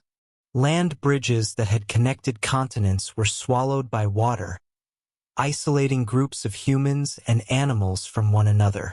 These separations would shape the course of life for millennia to come, giving rise to new paths of evolution, new languages, and new cultures. Migration routes shifted as rivers changed their courses, and the known world seemed both larger and smaller at once. larger because it was teeming with new life and new landscapes, smaller because water now cut off lands that had once been joined. Through it all, the earth continued to warm. The retreat of the ice accelerated, and regions that had lain buried beneath glaciers for tens of thousands of years awoke to sunlight once more. The soil, enriched by centuries of glacial grinding, proved fertile ground for new growth. Forests thickened, plains spread wide, and life flourished in abundance. What had once been a world of scarcity and struggle slowly became one of diversity and possibility. Humans, standing at the heart of this transformation, carried with them the lessons of the Ice Age. The ingenuity that had kept them alive in a world of relentless cold now fueled their adaptation to the changing earth. They learned to read the rhythms of rivers, to track the cycles of plants, to build more permanent shelters that could last through the seasons. Their communities grew larger, their bonds stronger, their knowledge deeper. What had begun as scattered bands of hunters now began to resemble the first threads of societies. And so, as the glaciers withdrew into the far north and high mountains, the age of ice slowly gave way to something new. The earth, once locked in frozen stillness, flowed and breathed again. Rivers carved new paths across the land. Forests rose where none had stood in memory, and the seeds of future civilizations were sown in the warming soil. The Ice Age was not forgotten. Its scars remained in the valleys carved by ice, in the stones left behind by retreating glaciers, and in the memories passed down by those who had survived its long reign. But it was no longer the master of the world. The land had changed, life had adapted, and humanity stood poised on the threshold of a new era. The cold had shaped them, tested them, and tempered their spirit. Now, in the warmth of a changing world, they would shape the future. As the earth slowly warmed and the ice withdrew from the continents, the world was transformed. What had once been a vast, frozen wilderness of tundra and glaciers began to soften into meadows, forests, and flowing rivers. The air grew gentler, the seasons more defined, and the sun lingered longer in the sky. This shift, though gradual, reshaped every living thing that called the planet home. Life had endured the cold for millennia, adapting to the harshness of the Ice Age. But now, with the changing climate, it faced a new challenge. Adaptation once more, or extinction? The great herds felt it first. Mammoths, who had roamed the tundra in vast numbers, began their long march northward. They had been creatures of the cold, their woolly coats thick enough to defy the fiercest blizzards, their curved tusks perfect for sweeping snow from the frozen ground in search of grass. As the tundra gave way to forest and the grasses grew thinner, they followed the retreating cold toward the polar plains and higher latitudes. For a time, they thrived there, clinging to the edge of the world they had once ruled. But their range shrank with each passing century, and with it their numbers dwindled. In many places, they vanished entirely, leaving behind only the bones buried deep in the earth as echoes of their former greatness. The woolly rhinoceros shared a similar fate. Built for a frozen world, with thick fur and a hump of fat for warmth, it struggled as the grasses that once sustained it disappeared beneath spreading forests. Unlike the mammoth, it could not wander far north, and so its populations fell sharply. Saber-toothed cats, too, found themselves ill-suited to the new world. Their immense strength and long, curved fangs had made them formidable hunters of the large Ice Age herbivores. But as those great beasts vanished, the saber-tooths found fewer prey worthy of their size and power. They could not adapt quickly enough to the smaller, swifter animals that replaced their old quarry, and they, too, faded into extinction. Yet while some species declined, others seized the opportunity to flourish. Deer and elk spread into the new forests, their slender legs and nimble bodies well suited to weaving between the trees. They fed on the fresh leaves and shoots, and their numbers multiplied as the woodlands grew. Wild horses, which had roamed the cold plains in smaller herds, thrived on the new grasses of the warming steppe and spread across vast territories. Bison adapted to both open grasslands and forest edges, their shaggy coats thinning slightly to suit the milder climate. Predators followed their prey into these new habitats. Packs of wolves learned to hunt the deer and elk of the forests with silent cooperation, their endurance and teamwork giving them an edge. Bears expanded their ranges, feeding not just on fish and roots, but on the bounty of the changing land. Foxes and lynxes thrived in the new ecosystems, quick and clever enough to exploit opportunities where larger predators faltered. These creatures were generalists, able to change their diets and habits to match their surroundings, and it was this flexibility that allowed them to prosper in a world in flux. Birds, too, transformed their lives with the climate. Species that had once fled south to escape the cold now nested farther north, following the greening land. Lakes and rivers swollen with meltwater became havens for waterfowl, and new migrations emerged as birds adapted to the shifting seasons. Some species spread into regions where they had never been seen before, carried by winds and instinct into lands newly rich with food and shelter. Insects and plants responded even more rapidly. As glaciers retreated, they colonized the fresh soils exposed by the melting ice. Grasses rooted themselves in the fertile earth ground down by centuries of glacial movement. Wildflowers spread in brilliant waves across valleys that had been barren tundra. Trees, birch, willow, and later oak and pine, marched steadily northward and upward, following the line of warmth. The insects followed them, pollinating blossoms and carrying seeds, forming the foundation of ecosystems that would flourish long after the last glacier melted away. Humans observed these changes keenly, for their survival depended on the rhythms of the animals and plants around them. For generations, they had followed mammoths and reindeer across the tundra, building their lives around the migrations of the herds. As those herds diminished or moved north, humans were forced to adapt just as the animals did. They began to hunt new prey, deer, wild cattle, boar, and to fish the swelling rivers and lakes that now offered abundant food. They tracked the seasonal migrations of birds and learned the cycles of plants, gathering nuts, berries, and roots in ways they had never relied on before. The changing distribution of animals reshaped human movement and settlement.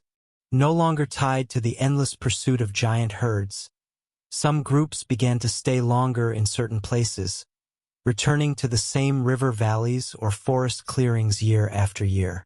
Their tools and weapons changed as well. Spears designed for mammoths gave way to lighter projectiles suited for deer and smaller game. Fishhooks and nets became common, and traps replaced some of the older hunting strategies. The environment itself was their teacher, and they listened closely, learning new ways to live from the world around them. Not all extinctions were sudden or dramatic. Some species lingered in isolated pockets, holding on for centuries before finally disappearing. A few small populations of mammoths, for example, survived on remote islands long after their mainland kin were gone, their dwindling herds outlasting the Ice Age by thousands of years. Others changed gradually, evolving into new forms better suited to the warming climate. The giant steppe bison, once a common sight on the Ice Age plains, gave rise to smaller, forest-adapted descendants. These transitions were part of the slow, relentless reshaping of life that accompanied the Earth's transformation. Everywhere, the pattern was the same. Those who could adapt endured, and those who could not faded from the earth. The end of the Ice Age was not a single event but a long, complex process that touched every corner of the natural world. It was a time of endings and beginnings, of losses deeply felt and opportunities newly discovered. The giants that had once defined the frozen world passed into memory, but in their place arose new species and new relationships, weaving a living tapestry suited to the world that was emerging. By the time the last great glaciers melted back into the northern mountains, the earth had been utterly remade. Forests stretched where ice had once lain heavy. Rivers and seas teemed with life. The winds that had once scoured empty tundra now carried the scent of blooming flowers and growing things. The animals that roamed this transformed world were not the same as those that had ruled the Ice Age, but they were its heirs, shaped by both the legacy of the cold and the promise of the warmth. And humanity, having weathered the Great Freeze and learned its hardest lessons, stepped into this new age alongside them. They, too, had adapted, following the paths carved by migration and extinction, learning to thrive in landscapes their ancestors could scarcely have imagined. The Ice Age had ended, but its trials had forged a resilience and creativity that would carry life forward into all the ages yet to come. As the long winter of the Ice Age loosened its grip and the world warmed, humanity stood on the threshold of a new era. For tens of thousands of years, people had been wanderers, small bands of hunters and gatherers following the rhythms of migrating herds, the cycles of plants, and the rise and fall of the seasons. They had endured the fiercest cold and the harshest winds, carved tools from stone and bone, painted their stories on cave walls, and learned to master fire. They had survived. Now, with the earth transformed around them, they would do more than survive. They would spread, adapt, and begin to shape the future of the world itself. The melting of the ice opened paths that had long been blocked. Vast corridors of land once buried beneath glaciers were revealed, their valleys rich with meltwater rivers and fertile soil. Coastlines shifted as seas rose, but they also created new routes along which people could travel. Forests and grasslands replaced the endless tundra, offering abundant resources for those who knew how to use them. Humans, always curious and always searching for opportunity, began to move. Slowly at first, and then with growing confidence, they spread across the continents. Some followed the retreating herds northward, into lands that had been frozen and uninhabitable for millennia. Others turned south and east, crossing new rivers and mountain passes, exploring forests and plains where food was plentiful. They crossed land bridges exposed during the Ice Age, such as the one that once connected Siberia and North America. Across that narrow stretch of land, people walked into a vast new world, following mammoths and bison into the heart of a continent no human had ever seen before. From there, they spread southward and eastward, adapting to deserts, prairies, and tropical forests as they went. Each migration brought humans into contact with new environments and new challenges. In some regions, thick forests demanded new tools and strategies for hunting and gathering. In others, dry grasslands required the discovery of ways to find and store water. The people adapted as they always had, crafting new tools from local materials, shaping clothing from the hides of different animals, learning the ways of unfamiliar plants. Over generations, their bodies, languages, and customs shifted subtly to match the lands they called home. Humanity, once scattered in small, isolated groups, began to weave itself into a global presence. With movement came stories. Around fires beneath star-filled skies, people told of the lands they had come from and the journeys they had made. They spoke of hunts and storms, of spirits and ancestors, of lessons learned from the earth itself. These stories were more than entertainment. They were memory and map, guiding future generations along the paths their ancestors had walked. They carried knowledge of distant rivers and sacred mountains, of which plants healed and which poisoned, of how to read the changing skies and shifting seasons.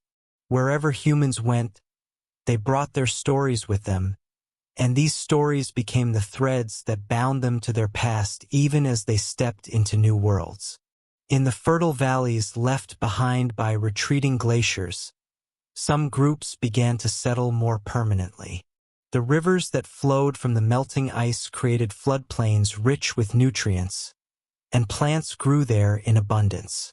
People began to notice that seeds dropped near their camps would sprout and grow, and from this simple observation came one of the most profound changes in human history, the beginnings of agriculture.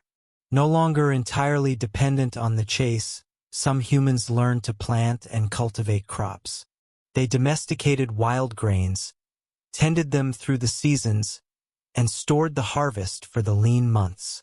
With the growing of plants came the taming of animals. Hunters who once pursued reindeer and wild cattle began to herd them instead, protecting them from predators and guiding them to fresh grazing lands. Wolves, once feared and fought, drew close to human camps, scavenging scraps and eventually becoming companions and helpers. These early steps toward domestication transformed the relationship between humans and the natural world. They were no longer just participants in nature's cycles. They were beginning to shape them. The shift from constant movement to more settled lives changed everything. Villages rose near rivers and fertile plains, their shelters growing sturdier and more permanent.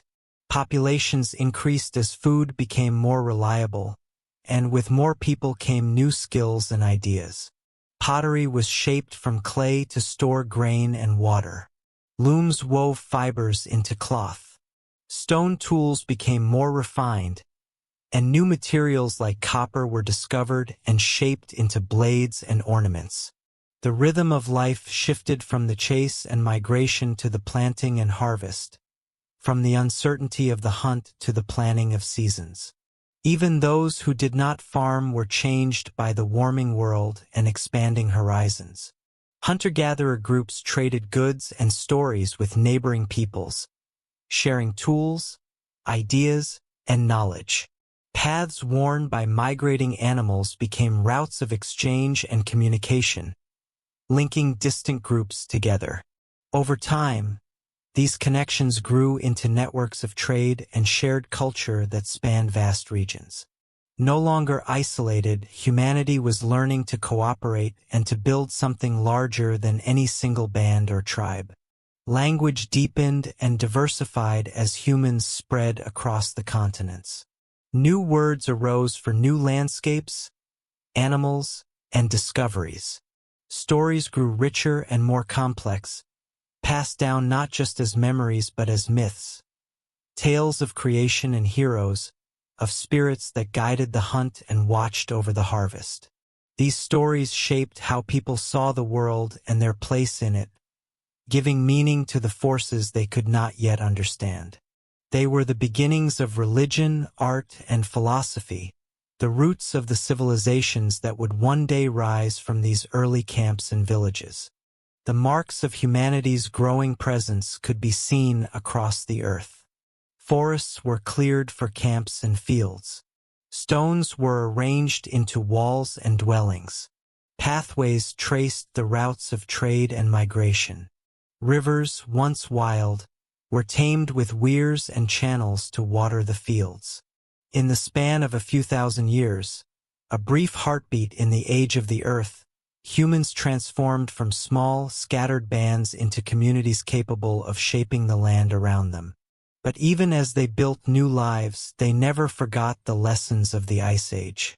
The memory of hunger, cold, and hardship was woven into their stories and traditions. They honored the animals that had sustained them, painted their images on the walls of homes and temples, and told tales of ancestors who had braved the long winters. The skills that had once kept them alive in a frozen world.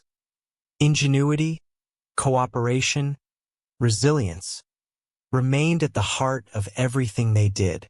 Those qualities, forged in the crucible of ice and struggle, became the foundation upon which civilizations would rise. By the time the last remnants of the great glaciers had vanished into the northern seas, humanity had spread to nearly every corner of the globe. From the tundras of the far north to the steaming jungles of the tropics, from the dry savannas to the lush river valleys, people had learned to live and thrive. They carried with them not only their tools and their fire but their stories, the shared memory of their long journey from the heart of the Ice Age. Those stories became the heritage of humanity, shaping how they saw themselves and their world, and guiding them as they built villages, then towns, then cities.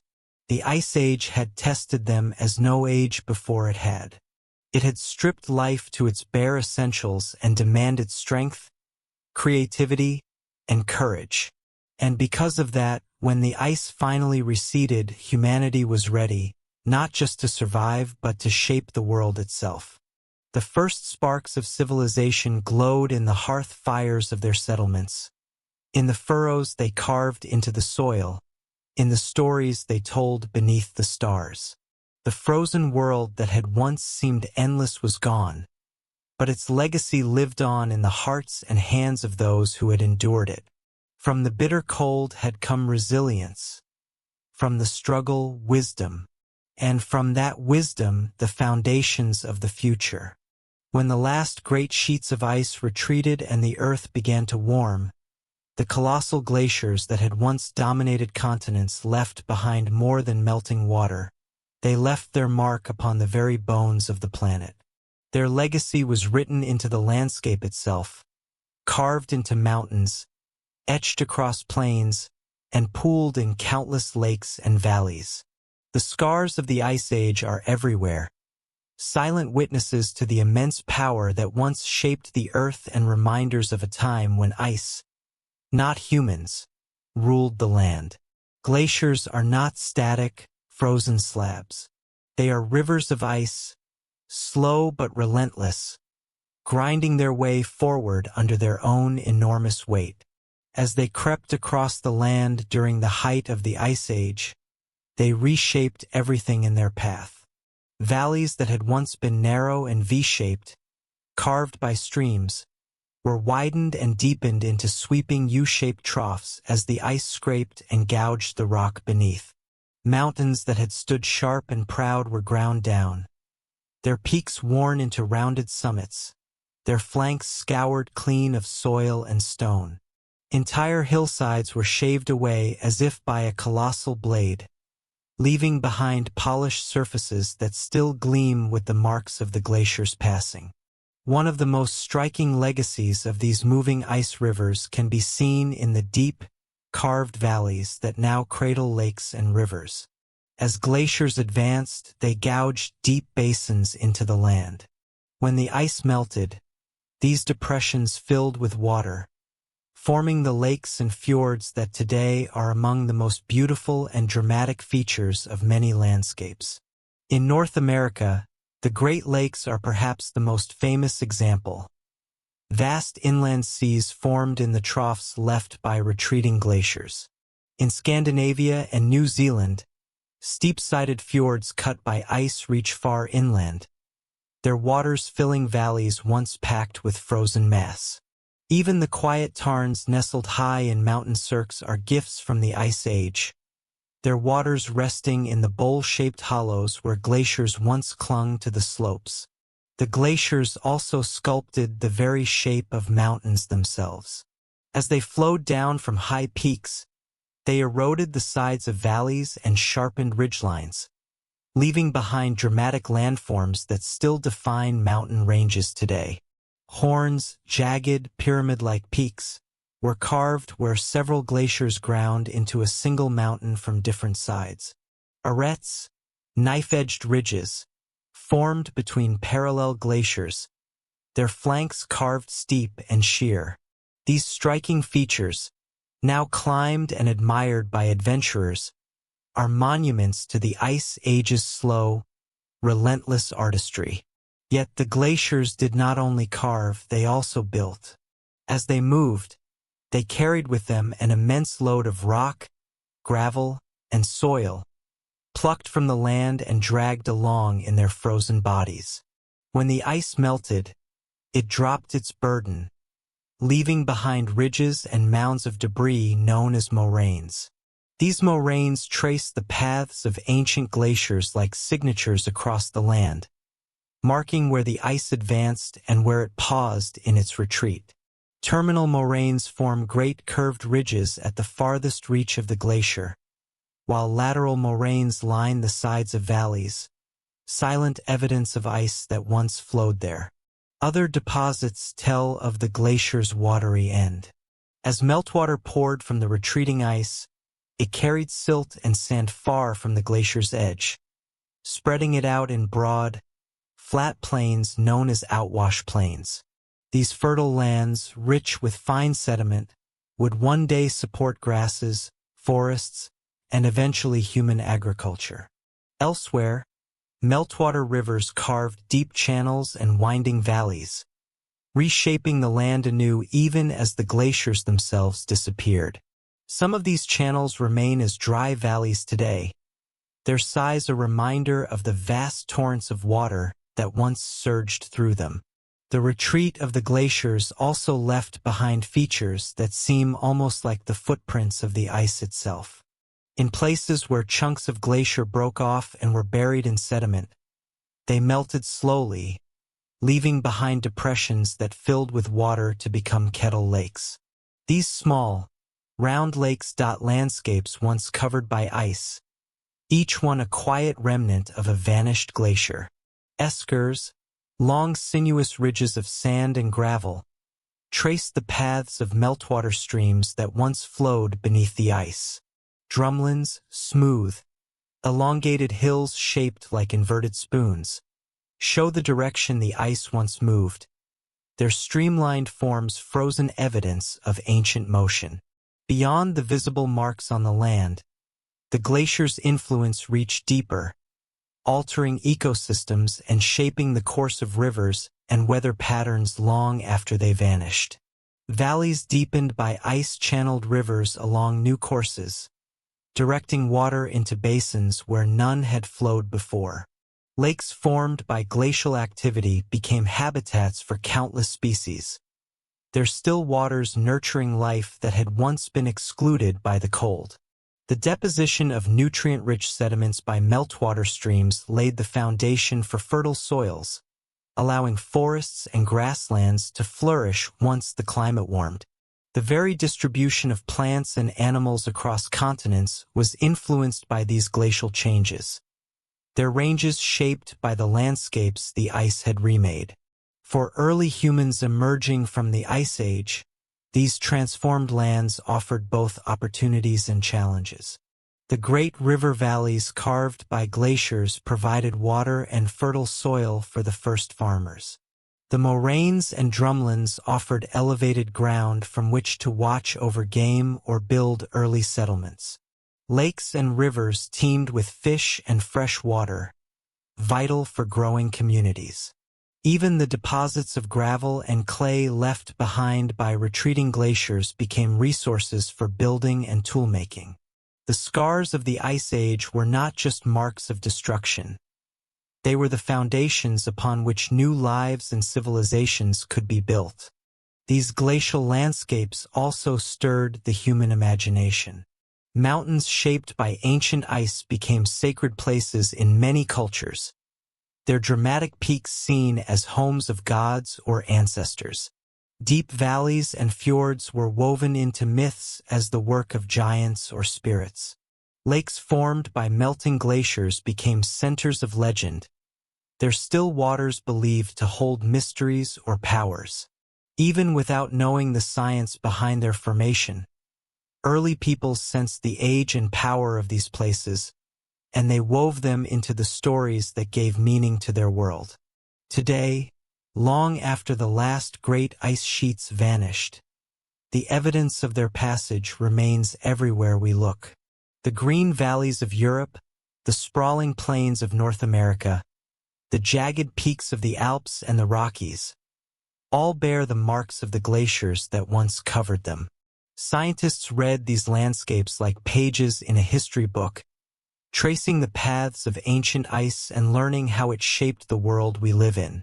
Even the patterns of modern weather and ocean currents are influenced by the changes the Ice Age wrought, the scars beneath our feet continuing to guide the planet's story. And yet, the story of the glaciers is not entirely finished. High in the world's great mountain ranges and in the polar regions, remnants of those ancient ice sheets still endure. They continue their slow work, carving and shaping the land as they inch downhill, their meltwaters feeding rivers that sustain millions of lives. They are living links to the Ice Age, reminders that the forces that shape the Earth are still active, still powerful, and still capable of change. The scars of the glaciers are not just reminders of a distant past. They are part of the living present. They shape the way rivers flow and where cities rise, the patterns of ecosystems and the rhythms of weather. They are the reason for the lakes we swim in, the fertile soils that feed us, the dramatic landscapes that inspire awe. Every ridge and valley, every polished rock and winding riverbed tells a story written in ice. A story of power and patience, destruction and creation. It is the story of a world transformed by cold and then reborn in warmth. A world whose very face was carved by frozen giants. In this way, the Ice Age lives on, not only in the memory of humanity but in the land itself. Its traces stretch across continents and down through ages, a testament to the immense forces that shaped the Earth we know. The glaciers may have melted, but their work endures, written into the fabric of mountains and valleys, lakes and plains. Long after the ice itself is gone, the scars remain, silent but eloquent, telling the story of a planet once locked in ice and forever changed by its passage. The Ice Age was more than a chapter in Earth's long story of change. It was a crucible in which humanity was forged. Across tens of thousands of years, cold and scarcity, shifting landscapes and relentless challenges shaped not only the bodies and tools of our ancestors, but also their spirits and minds. The people who emerged from that frozen epoch carried with them more than fire, more than sharpened stones, more than the memory of glaciers and mammoths. They carried lessons. These lessons, born of hardship and perseverance, became part of what it means to be human. They taught resilience in the face of adversity, the power of adaptation, and the deep, enduring bond between humanity and the natural world. Those lessons, etched into memory and story, continue to guide us even in a world far warmer and more comfortable than the one our ancestors knew. Resilience was perhaps the first and most vital lesson. To survive the Ice Age was to endure a world that seemed determined to push life to its limits. Winters stretched endlessly, with biting winds that could strip warmth from the body in moments. Summers were brief and often unpredictable, bringing only fleeting abundance before the cold returned. Food could disappear overnight if herds changed their routes or storms buried the land in snow. Yet humanity endured. Again and again, when conditions worsened or disaster struck, people refused to surrender. They moved when they had to, learned new ways of finding food, and shared what little they had.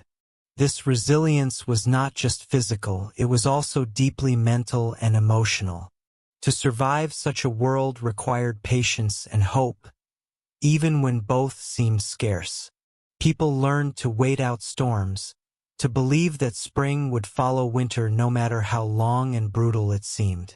They found strength in one another, in families and bands that depended on cooperation for survival. Around fires flickering in caves and shelters, they told stories that reminded them who they were and where they had come from. These stories were not just entertainment. They were lifelines, teaching future generations how to endure and why endurance mattered. This resilience became woven into the human spirit, a trait that would carry humanity through countless future trials, from droughts and plagues to wars and migrations.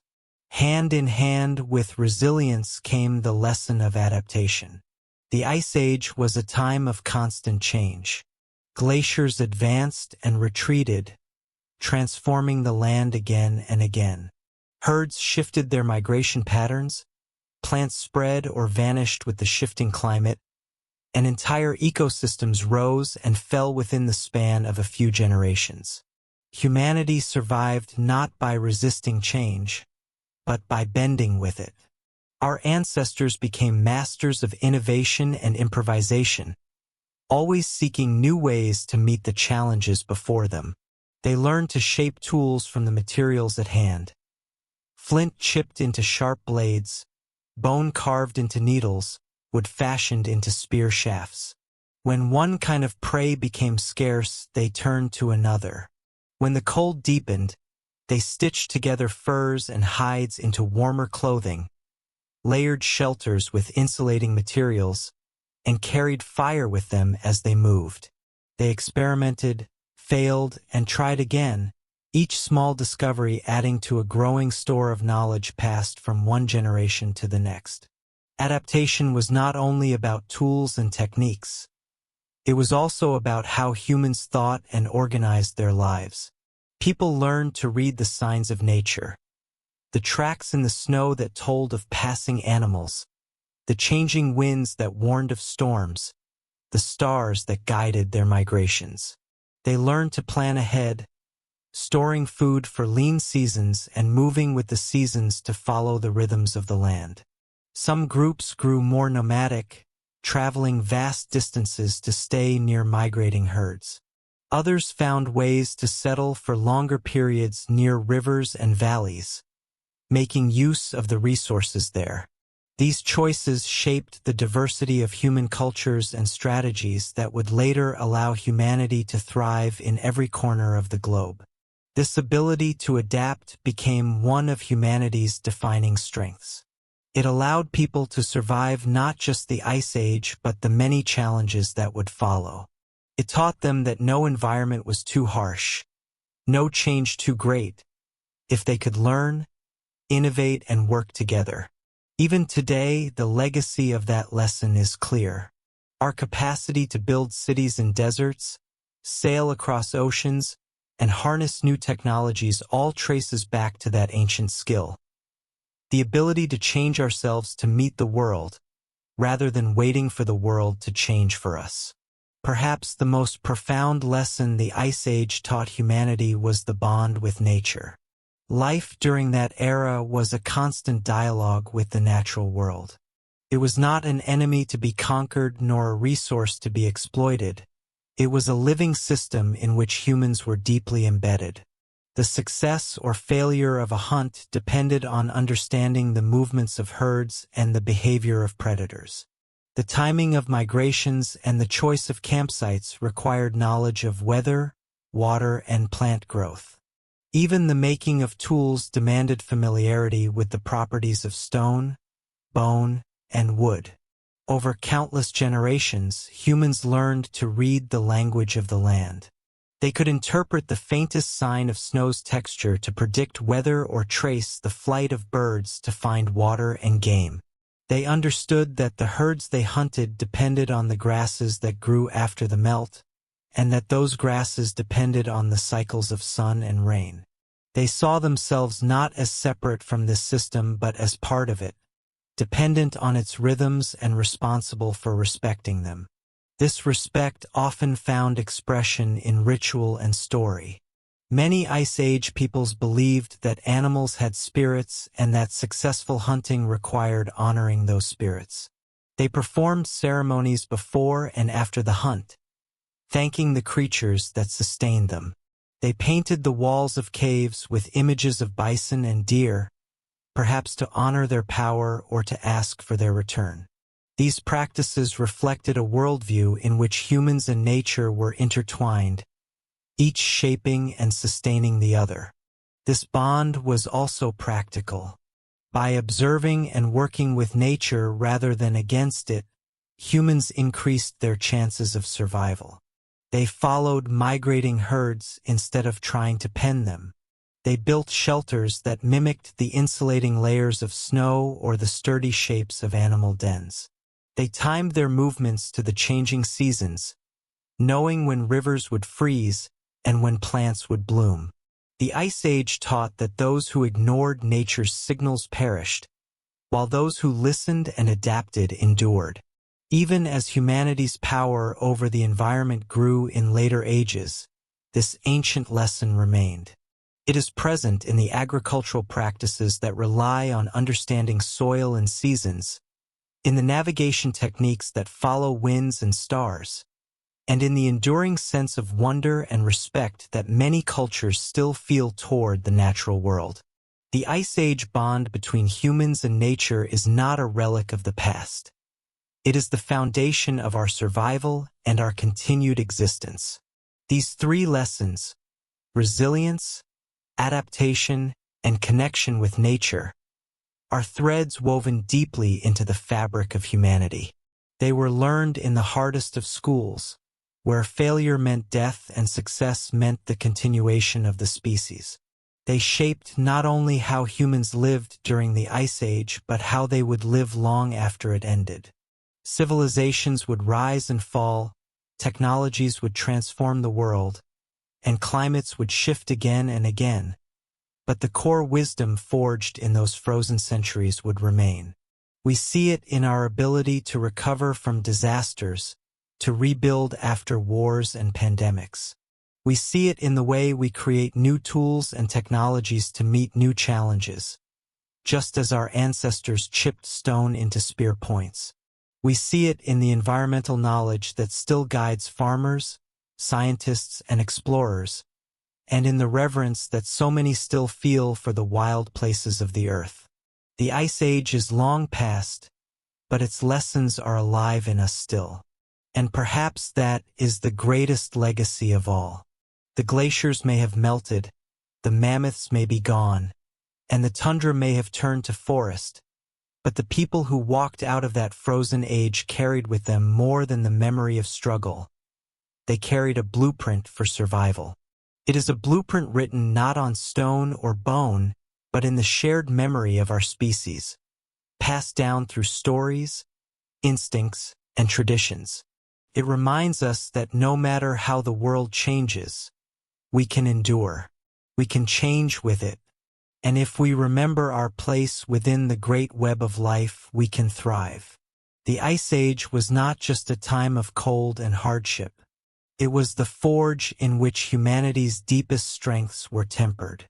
Its lessons are written not only in the scars left on the land, but in the very heart of what it means to be human.